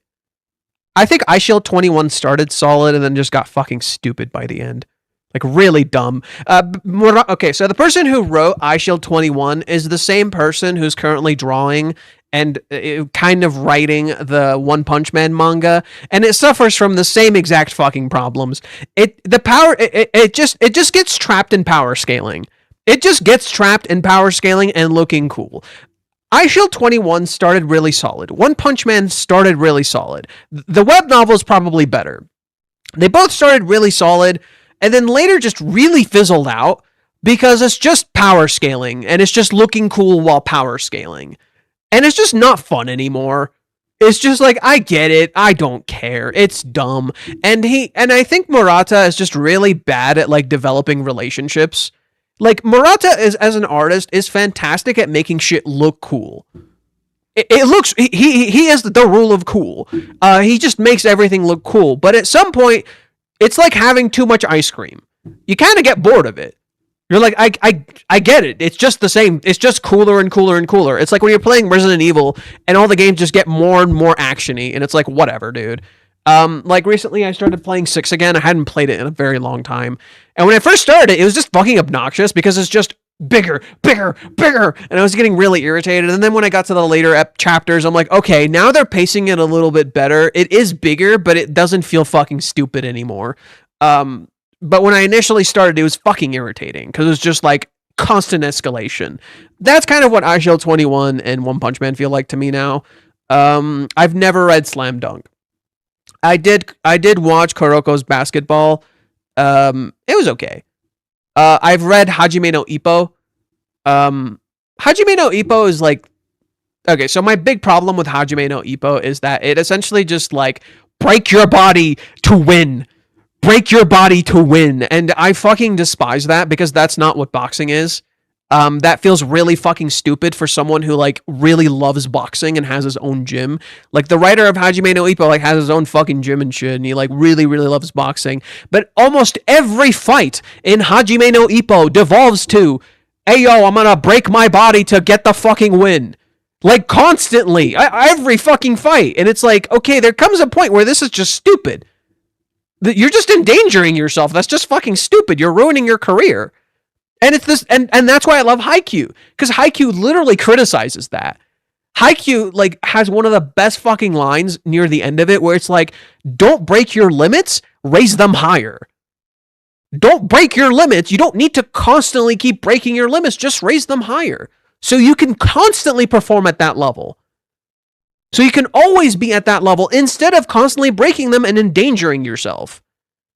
And that's just such a better advice. It's so much more realistic than always break your limits. You know, I feel like that's really dumb. And even like shit like Final Fantasy, when they break their limits, it's not like silly. Anyways, never seen Ping Pong or read it. I know Ping Pong the anime is like heavily praised. The thing I was trying to find isn't here. I could have sworn they had it here. The thing I was trying to find isn't here. What was the thing I was trying to find? I forgot what I was trying to find. There was something I wanted to show you guys that I think I liked. I don't remember. There's something I wanted to show. I can't believe Chainsaw Man is ending. Why, man? Why? I mean, if you read it carefully, like all the signs were there. I'm not sure how it's gonna end. It's gonna end tomorrow, so we can read the ending live. We can read the ending live tomorrow. But I'm just not sure what direction he's taking it. It has me really curious. Fujimoto tends to give like really dark, morbid endings. So I wouldn't be surprised if the ending is not like satisfactory to people. There's so many people like criticizing where it ultimately went. And yet if you read the manga, all the signs are there. Like all the signs were there that like what Denji was doing was very, very destructive. And he was losing everything. He really wasn't happy. And I think Pochita essentially pulled a Goku. Where if you guys remember like the Cell Saga, like Goku essentially came to the realization, oh, all this shit happens because of me. Oh, literally all this shit happens because of me. I think I need to go. And that's literally what Pochita does, is like everybody is after him because he's Chainsaw Man. He wants to be Chainsaw Man over having this life. When he's forced into a choice, he always picks Chainsaw Man. He doesn't know what he actually wants besides being Chainsaw Man and to be desired. Denji just has a very destructive life. He's very unhappy. So, like, to me, it made a lot of sense. He just has a very, very unhealthy life. And I think Pochita knew, it's like, maybe I need to go. Because, like, Makima wouldn't have existed. Right? Makima's whole plan literally wouldn't have worked if Chainsaw Man didn't exist. Like, all of that immediately falls apart. Her entire plan falls apart. So that means Power wouldn't have needed to die. What's his name wouldn't have needed to die. Like, so many things would have not needed to happen simply if Pochita didn't exist. And so, like, I can see why he thinks, like, I need to go. I'm the problem. And I think that's so fascinating. Like, I actually really, really respect that decision. It's a very hard decision to make. I love that Fujimoto is, like, willing to make these decisions that people will not agree with. That's good writing. That's good writing. He's making a decision that's true to himself, and people will not agree with it and think it's fucking stupid. So many people call, like, a bunch of manga fucking stupid because they didn't go in the direction they wanted them to. And I think Fujimoto actively wrote Part 2 to be a subversion of what you wanted. The entirety of Part 2 is just like, fuck you, the readers. I'm writing what I want. I'm not writing this for you. While at the same time, I'm actively calling you out. That to me is so much more interesting. Like, every time I read someone's criticism of, like, the current Chainsaw Man stuff, I found it boring. Because I'm like, damn, this dude's writing what the fuck he wants. He really genuinely believes in it, and he's outright challenging the readers. And I think that is so fucking impressive in an industry, especially in something like, in something like Shonen Jump, where they fucking kill your ass if your shit is not interesting. But this dude has the leeway, right? Everything Fujimoto has made is getting fucking adapted and shit. He knows he has the leeway. So he's essentially said, fuck the readers. I can write what I want. I have the power to do that now. Nobody's going to tell me what to do. I'm going to write what I want. Everything I'm writing is getting fucking adapted. I'm going to do it. And he essentially wrote what he wanted to, and that's awesome. Watch it be the ending of Lost, but in anime form. I hope not. That sounds so dumb. Chainsaw Man is the cause, but also the effect is also really brilliant. It blows my mind that people can criticize the same guy that wrote Look Back. Well, no. You can criticize it. Oh, no. You can criticize and not like things. I'm not saying... No. My issue isn't that there's criticism at all. That's not my issue. You can criticize anything however the fuck you want. Just make sure that criticism isn't born of your own ignorance, or your unwillingness to know, or the fact that you're looking at something like a product. I think that's my issue, is like a lot of the criticism that I see about Chainsaw Man isn't that he's being criticized. I don't give a shit if you criticize him, dude. Like, what I give a shit about is if you're criticizing something as a product, or because it doesn't match your standards of what you believe it to be. In that sense, you're just lying to yourself. You think this thing is bad because it doesn't align with what you perceive it to be good or bad. But if you genuinely give real criticism, I don't give a shit. Shoot your shot, bro. Shoot your fucking shot, bro. It's literally my issue with Kingdom Hearts. It's like the way people criticize Kingdom Hearts is purely how people talk about it and how it appears to them. They don't fucking get it. There's clear translation issues. They don't care. They don't give a shit. They're just like, oh, it's just poorly written. Kingdom Hearts is just poorly written. When the whole idea of Kingdom Hearts is that it's like some weird fucking crazy dream in a chessboard. That's the whole idea of Kingdom Hearts. Is like it's a crazy fucking dream. You don't know what's real. You don't know what's fiction. And everything about the story is literally actively questioning your entire interpretation of the narrative. At the end of the day, it's art. It's all subjective. And while there are objective elements in art, those too can be subjective. So, for instance, something can be horribly designed, but someone else can have fun with it. So, despite it being objectively bad, quote unquote, that is actually also how art works, because art has mistakes that people perceive as good, just as it has mistakes that people perceive as bad. It's all purely subjective. So, even the objective elements are subjective.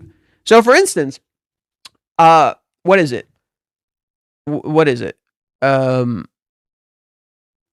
Brain work. Resident Evil 0. It's literally broken, technically speaking. Resident Evil 0 is like on a fundamental level is technically broken, because you guys saw me play the other Resident Evil games. They all have boxes. You either have massive inventory space or you have item boxes. Resident Evil 0 does this weird thing where you have two characters and you don't have an item box. And you have to drop things and pick them up. That to me was fucking irritating. It was stupid as shit. It's broken. It's literally missing a core part of its gameplay. And yet I still kind of had fun with the game and finished it. So, despite it being flawed and broken and not good, there was still fun to be had there. So, I don't know. Maybe it's dumb, maybe it isn't. It just doesn't work for a modern audience, I think. Right? But technically, it's interesting. It's a unique direction that I think would have worked better, which they did make work better later, ironically enough, in Resident Evil 5. Granted, Resident Evil 5 did also have an item box, but like is a little different because of the way it was structured. Didn't really have normal items. Anyways, doesn't matter. Sorry,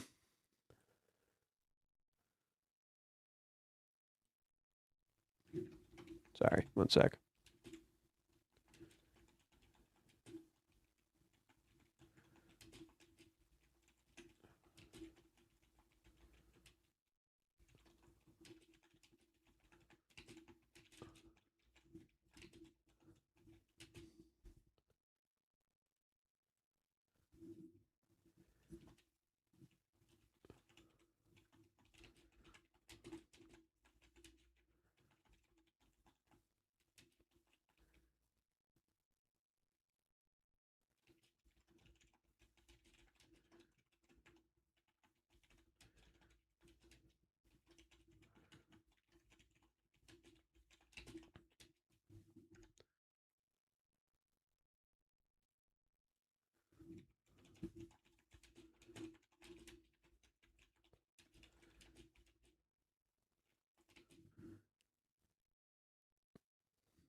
Sorry, I'm just replying to someone. It's something I wanted to say, but I didn't get a chance to. So let me fix that real quick, Shadowry.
Okay, sorry about that. Where were we?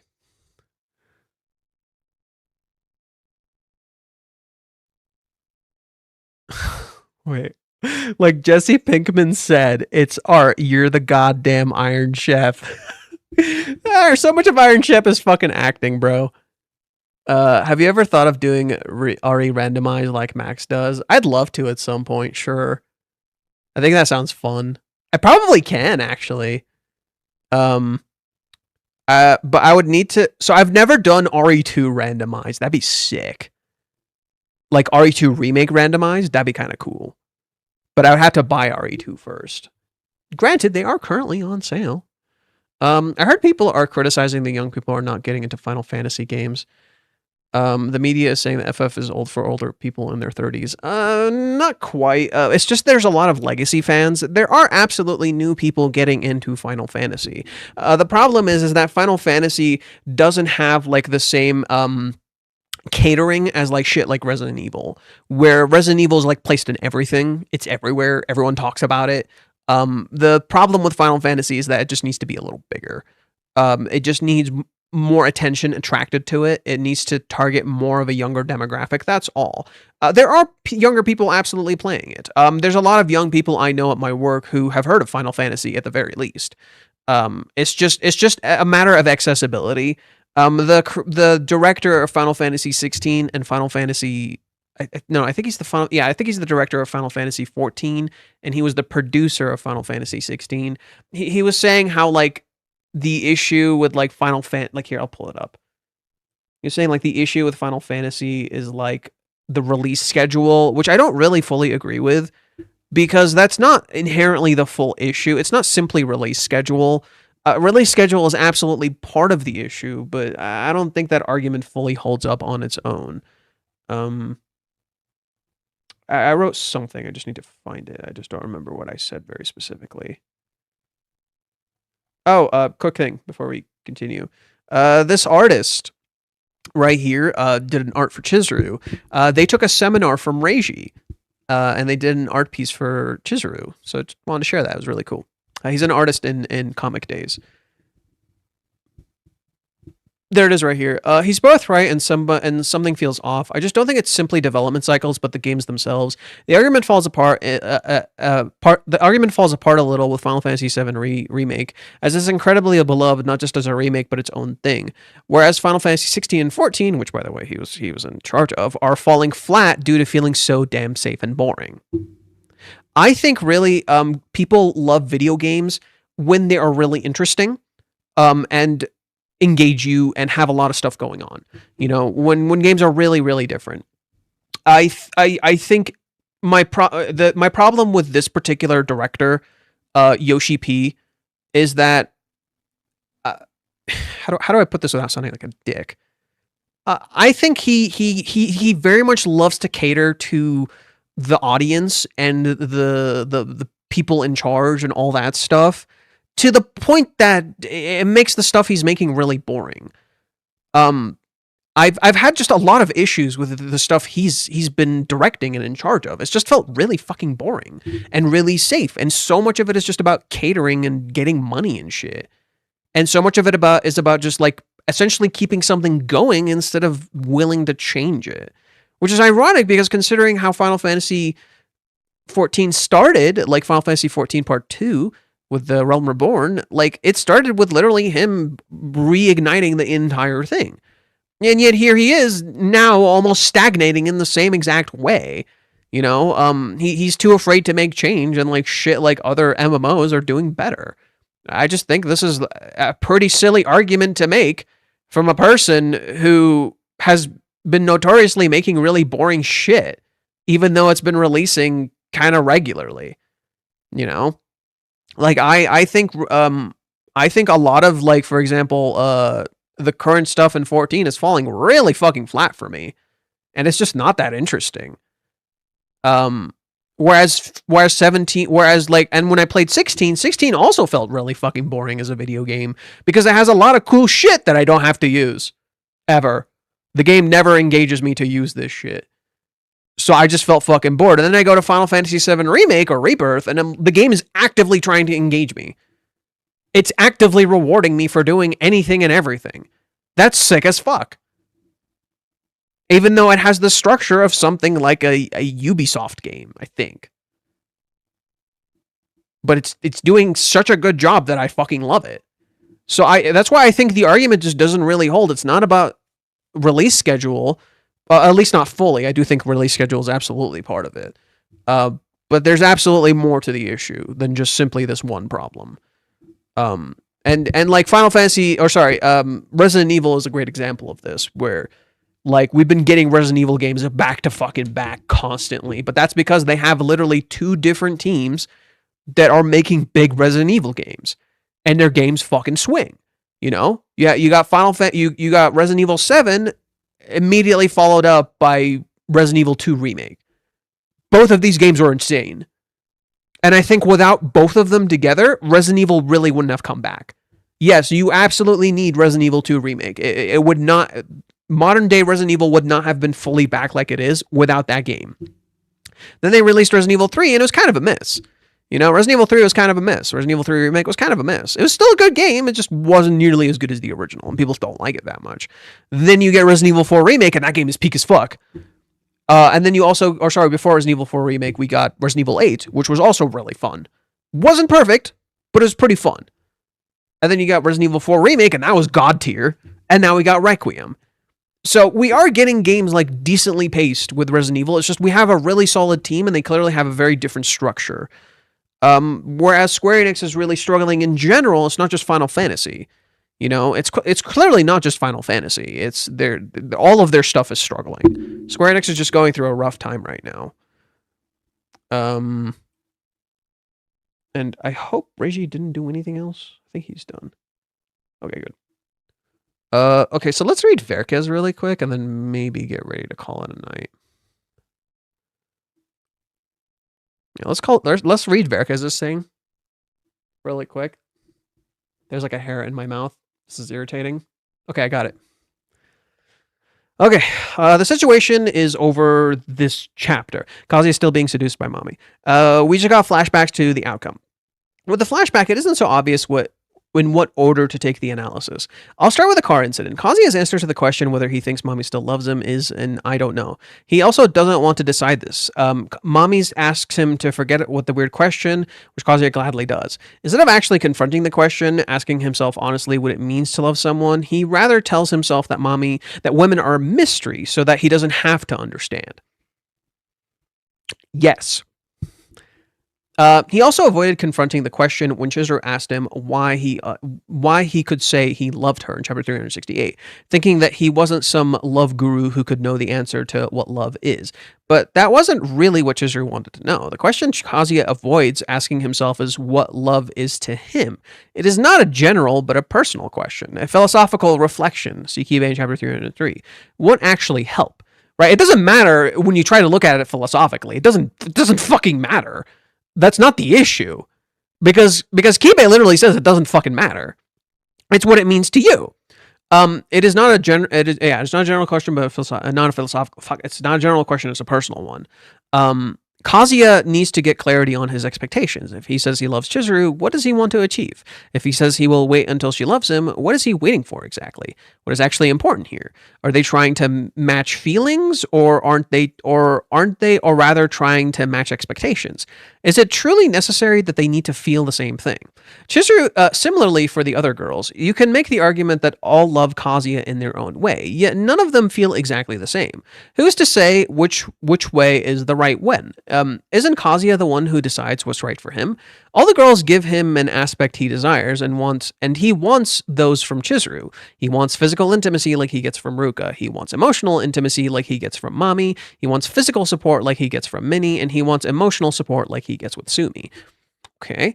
Chizuru is selling the house. Kazuya hears it from Minnie because she talked to Chizuru online. Selling the house that has so many memories attached to it feels quite minimalistic to Kazuya. And even though Chizuru admitted that she was sad to move out of Royal Hills, Kazuya never spends a single thought on whether Chizuru might be sad to move out of Sayuri's house. He thinks she might have nerves of steel. Again, he's in fucking denial. He's literally in fucking denial. Kazuya also, and again, he does this specifically because he cannot cope with reality.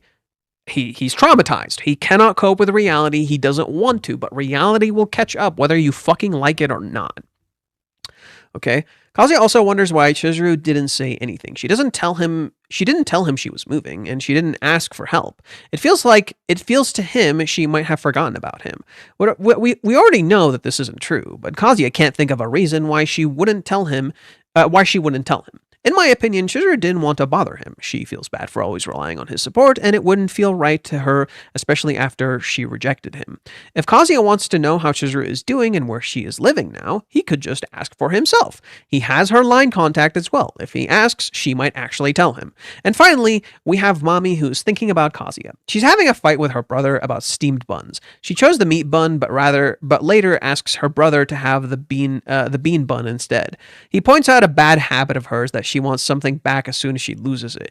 This triggers Mami more than it should have over steamed buns. This accusation hits way too close to home. Isn't that basically what happened with Kazuya? She dumped him, and then she went home, and then she wanted him back as soon as he found someone else. Mami quite certainly refers to what happened with Kazuya when she says that it isn't like that. She wants to deny that it was her bad habit. She wants to believe that there's more to her feelings for Kazuya than just wanting him back because he was hers at some point.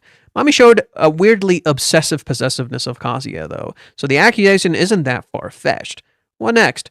The teaser for next time is strong words. This can be positive or negative, either empowering speech or foul language.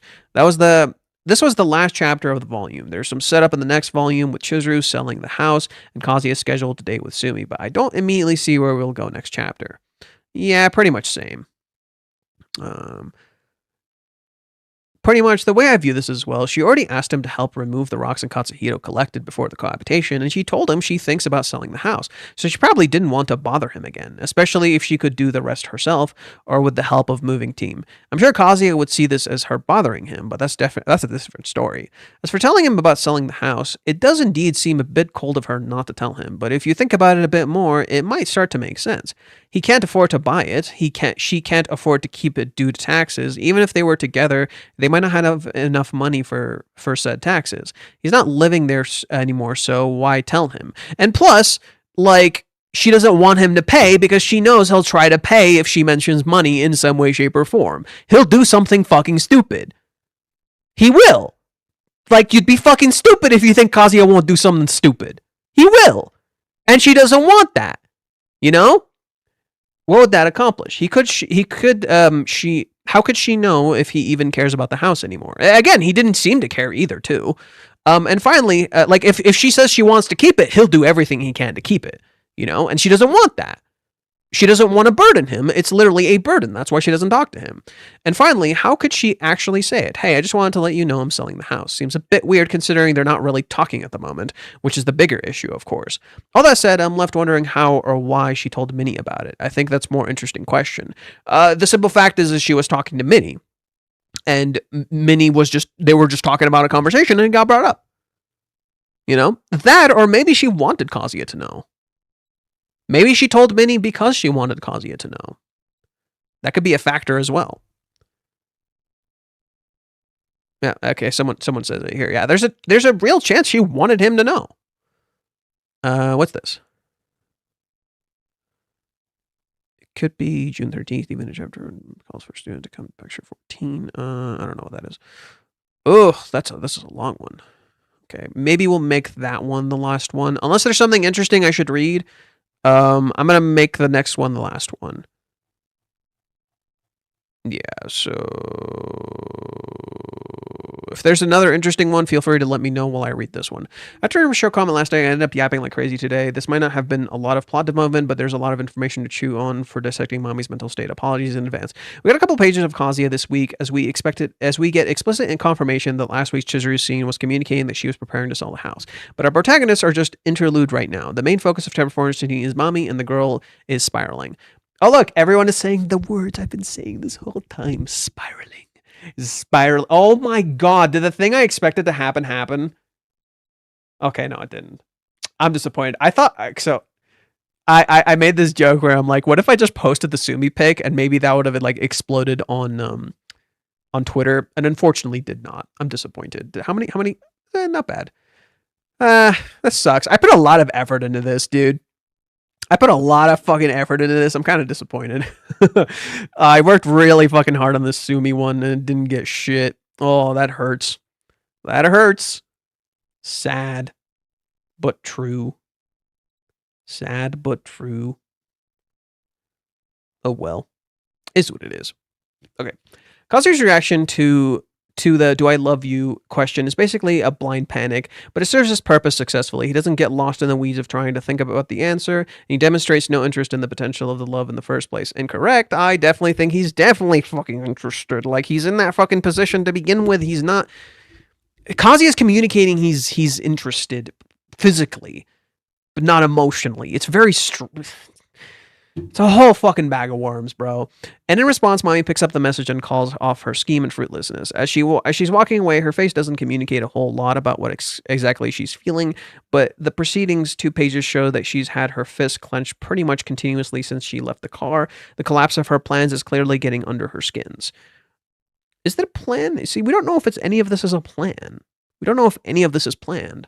And as we step out of the flashback and back into the present, I think Mami's state of volatile is further testament to the lasting frustration she's feeling about the failed scheme. Again, we don't know if it's a scheme. We don't really know if it's a full scheme. Like, I think a part of it was intentional, but not the whole thing. I think that's the whole point, is like, a part of it was a plan, not all of it was a plan. Compounded, of course, by the fact that her brother's complaint steps directly into the same sore spot. I think it's also worth examining which panel she keeps reminiscing to, because she hits the same ones a few times over. 2 from last week's scene, but also 1 from Paradise in chapter 230, when Chizuru told her, "Sort out your feelings." My read on Mami is fixating on the line is that she, with everything that's happened since she's growing to read it as almost a taunt. Okay, I figured out feelings, but has this gained me? So no, I think personally what that question is truly about is literally the question Mami asks in chapter 215. Is what she's feeling for Kazuya love? Or is it the freedom to be free? Or sorry, the desire to be free? That's what that's about. If she can figure out what she feels for Kazuya is love, then maybe she can figure out when she desires freedom. It's a question she's mulled over. That question is disguising the real question. That's the issue. Mami doesn't know what love is. So, in getting a description of what she thinks love is, in getting a confirmation that she's in love, it would tell her what she felt with Toru was either love or freedom. So in describing her feelings for Kazuya, she can describe her feelings for Toru, because they might have felt similar or different. Do you see what's going on here? This is not even fully about Kazuya in many ways. Could it be that Mami had the whole driving school thing planned from the beginning? No. I think Reiji was intentionally showing you that, because there's no way Mami would have known about the driving school thing. I highly doubt it. She hasn't been keeping in contact with Nagomi, I think. So how would she know? We were never shown her keeping contact with Nagomi. However, there is an intentional possible parallel that exists here, being that maybe her dad is making her get her driving license. And why do I say this? Because Kazuya's dad is making him get his driving license. So having an intentional parallel between the two characters that's inverted, where one is actually good for his future and one is her future being decided for her, that suddenly is interesting. She didn't fully plan to go there, but Kazuya ran into Mami because he never addressed Mami. So we don't know the full truth of the driving school. I don't think she could have possibly known when Kazuya would be there. She seemed surprised when he showed up. Mami is partially trying to avoid him too. So the argument doesn't really hold that she planned that. It just seems too perfect. Which I think could be interesting, where it's like, well, how far did you plan? You know, if Kazuya ever finds out about Mami and gets mad at her, he would probably wonder, how far did you plan? Did you plan all of this? Were you always just messing with me this whole time? That could be really interesting. Us not knowing how far Mami has planned, but kind of having an idea of what she did plan and what she didn't plan, is really important for Kazuya's character when he inevitably starts questioning how far Mami planned ahead. Do you see why that holds?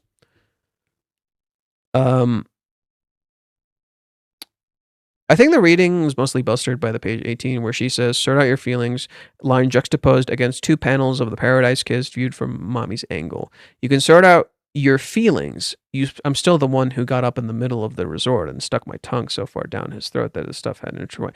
Chizuru did not do that. This is a very weird reading. Okay, so every single time Chizuru has kissed Kazuya, we have intentionally been shown that it is not a French kiss. Like, very intentionally, it is not a French kiss. It is like a super innocent kiss. Like, literally, it's literally just on the lips. She doesn't go raw dog it like Ruka. She doesn't just stick her tongue down his fucking throat like Ruka. It's always just been an incredibly innocent kiss. Every single time, consistently. That did not happen. So, can we not? But I suspect this is an interpretation she's cooked up in her head. I think Mami definitely feels that she wronged Chizuru, but she just doesn't want to address it. There's a reason you're always seeing Chizuru's back and you're seeing Kazuya's face. There's a fixation on Kazuya, but not a true focus on Chizuru herself. The last two pages, the choice is set in the final scene in the shower is motivated at least somewhat by fan service, obviously, but I think there is other information being communicated by the choice as well as for starters. I think Reiji deployed the classic visual metaphor of a character is literally stripped to reflect the very stripped of their masks and pretenses. I think it's also casting further light on Mami's living situation. Yeah, she's not an adult anymore. She's a stupid fucking kid. Chizuru can't do a French kiss. She's too innocent. Laugh my ass off. I think she could. I'm gonna be real. I think Chizuru is both innocent and not as innocent as you think. That's the brilliance of Chizuru, is that she's innocent but not as innocent as you think. That's what makes her such a fascinating character. Is that perfect duality between the two. I think Chizuru, given the chance, will absolutely French kiss. 100%. But she chooses innocence. I think that's far more powerful than, oh, you're just too innocent. Oh, what a precious little thing. I think that's far more powerful than just being this innocent cutie patootie who can't do anything. Chizuru is not as innocent as you think she is.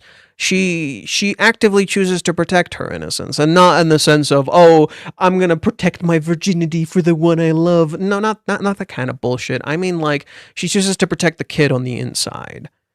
She chooses to protect the kid who really matters to her on the inside. That's the kind of innocence I think Chizuru is protecting. Like she's choosing to protect the part of her that she really cares about, not for any other reason than she cares about it and it matters to her, not for anyone else.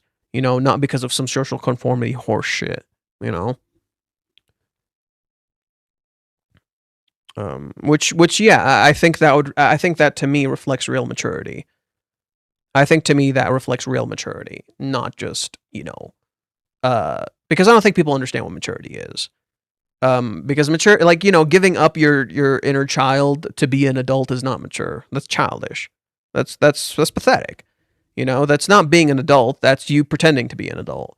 Anyways, last 2 pages. The first, blah, blah, blah, blah, blah. She's. I think he's also casting further light on Mami's living situation. Yeah, again, Mami transforms from the adult in the start of the chapter to the child at the very end because she's really a kid. She's just a kid who never got to learn how to be an adult. She just merely looks like an adult. We all know that she lives with her family, and her confrontation with her brother over the snacks shows that they're not bothered by casually walking into each other's rooms, with the result that when she really wants to express the emotion she doesn't want anyone else to know about, Mami has no choice but to shut herself up in the bathroom. Her lack of reliable solitude is an interesting contrast. To the two protagonists who both rely heavily on isolated introspection to sort through their thoughts. Well, Chizuru doesn't have a choice. Kazuya actively chooses that. A trait which they both pursue to a fault. I think Chizuru knows it's a fault and she wants to change it, but she doesn't have much of a choice to now. Whereas Kazuya is actively choosing isolation and not solving his problems. It's in the very same chapter that Kazuya laments only learning about the house sale through a third party, but I digress. The last line, "It's not like that, you idiot," could be directed a couple of ways, but I think the simplest and most plausible answer is that Mami's pointing it at her brother. She's stung by the moment you lose something you start watching it again comment, especially because she's hearing it in the context of her current struggle with Kazuya, and is denying that his claims has any truth. Regardless, the reason the comment bothered her so much likely because she knows some level it's correct. I don't doubt that Mami has thought through her feelings more deeply over time and that her affection for Kazuya is currently built on legitimate grounds, but by her own admission as of last week, the ball only started rolling because she was pissed at how quickly her ex rebounded. What this means for the future is anyone's guess, but at this point, driving school isn't over. So despite Mami having already attempted her biggest gambit, she's still stuck with the schedule matching Kazuya's for at least a few days longer. She might close herself off from him. She might start sniffing around for more intel on how things are going with him and Chizuru, but I don't think we know enough for me to confidently state any single prediction. Yeah. I wrote something about this, like, I talked about the boobies thing. I talked about the boobies bullshit. So let's pull that up really quick.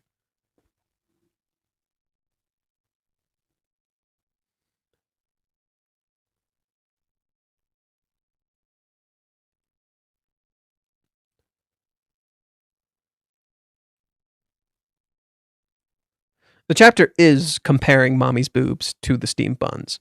Yes, it's pretty straightforward. That's the point. When presented with boob 1 or boob 2, which do you pick? Trick question. The answer is both. Just as the steamed buns premise is false and Mami eats neither. Just as the tsundere says yes and no. Both are true, both are false. It's a trick question. There is no true answer. In fact, is any of this real? Is any of this really a choice?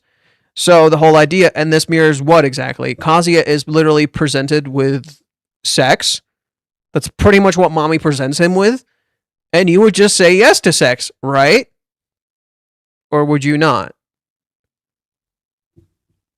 Is it really a choice? If you love someone else, is sex really a fucking option? Unless you're with that person, then you love them. But then, what about lust and love and all that? But you see how it like expands. So yes, the whole idea is the comparison between the two. It is both a false choice and a true choice, and the answer is yes and no at the same time. Just as Mami literally looks like a tsundere by the end and says yes and no. That's the whole point, in my opinion. I think that's the whole point.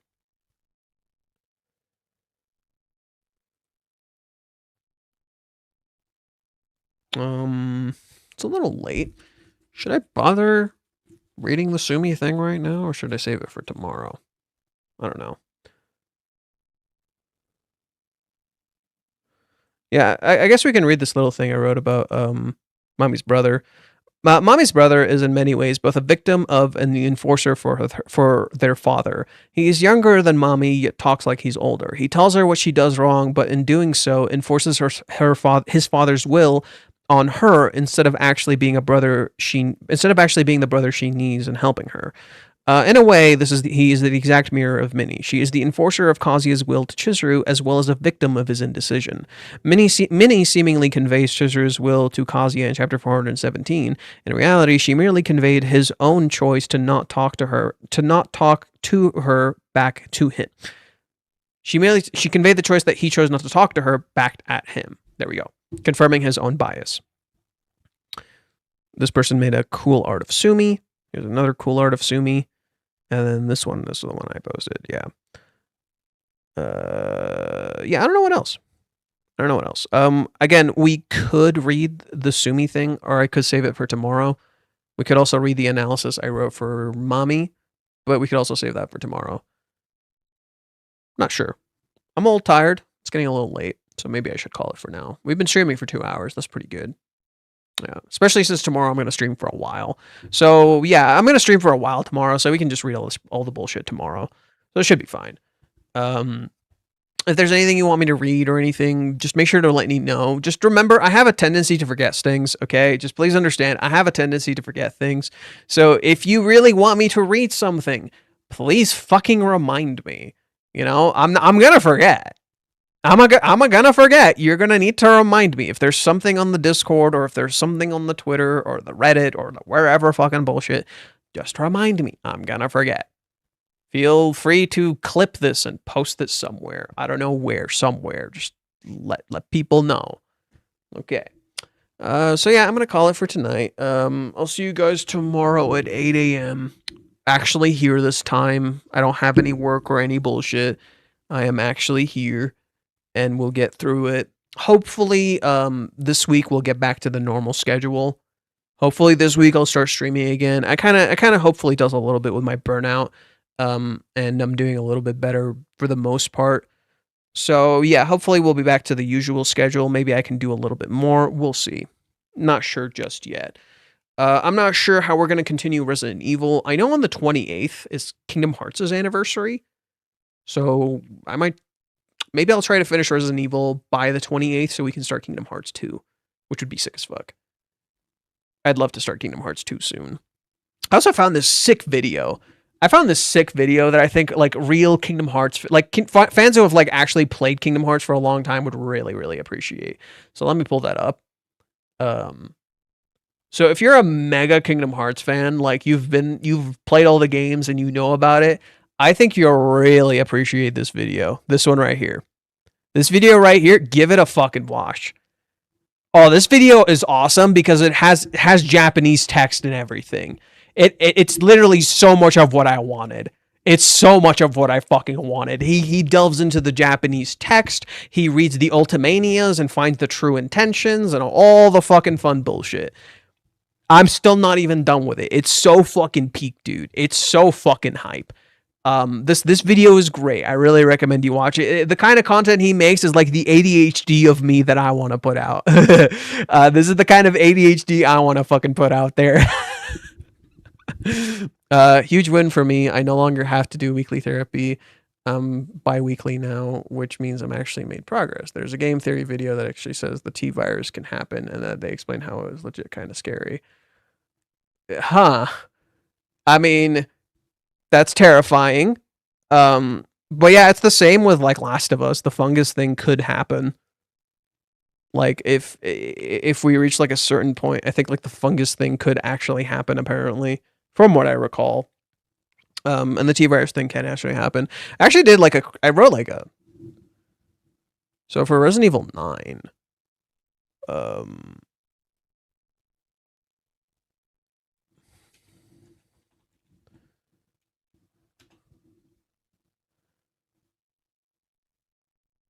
so like, how many pages did I write? No, it's longer than that. No, it's longer than that. Give me the full length. There we go. I wrote 7 fucking pages talking about RE9. This was supposed to be just like a short thread. on Twitter. It ended up being 9 fucking pages. Or sorry, 7 pages. And now I'm like, maybe this should be a video. Maybe I should make a Resident Evil 9 video. This is kind of crazy. Like, I'm like low-key curious if like there's some crazy things in there. Like, you know, I'm like, oh, the G virus is in this fucking game. And it's like proper state, like the way it was intended to be. The fucking the C virus might be in this fucking game and we don't even realize it. So much of the game is like fucking with you. What would happen if the connections collected every single virus Umbrella's ever created and combined it into one thing? I mean, isn't that literally what the C virus is? The C virus is literally a combination between the T virus and the G virus. That's how they made. I believe that's how they made the Jiwavo.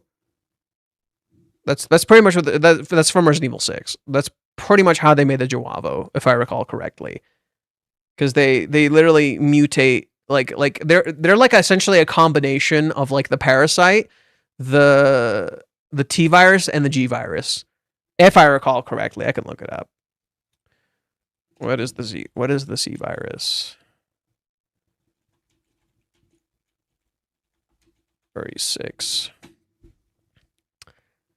The chrysalid virus, abbreviated the C virus, is a family of viruses that were created by the family as a next generation bioweapon with a genome containing genes from the T Veronica and the Golgotha virus. So T Veronica is worse than the normal fucking virus of T. Like, so the normal T virus is not as bad as T Veronica. T Veronica is worse. The C virus was was able to both preserve some degree of intelligence in mutants, revive the dead, and induce violent mutations in hosts. A vaccine was created in 2013, ending the reliability of it as a weapon. Yeah. So I think there's like a new version of the virus right now or some bullshit where it's like, you know, I don't know. It's like there's clearly like cuz like what like the girls, like the little girls can do, and like what Xeno can do in Resident Evil 9 is just straight up the fucking G virus. Like what they're doing is straight up G virus bullshit, where it just regens you. Like you just have regen. And you see something like that in the C virus, where when you like attack the C virus things, like they can heal. Did you like Maximilian Dude's roast where I said he utterly gasped and he feels to his knees with chat, said he was a dongle, what a floppy disk was a disk glide when Remake 2 first came out? What? I never saw that. What? I said he utterly gasped and fell to his knees when chat said, what's a dongle? What's a floppy disk? What's a disk glide when RE2 remake first came out? I don't get it. I don't recall seeing that.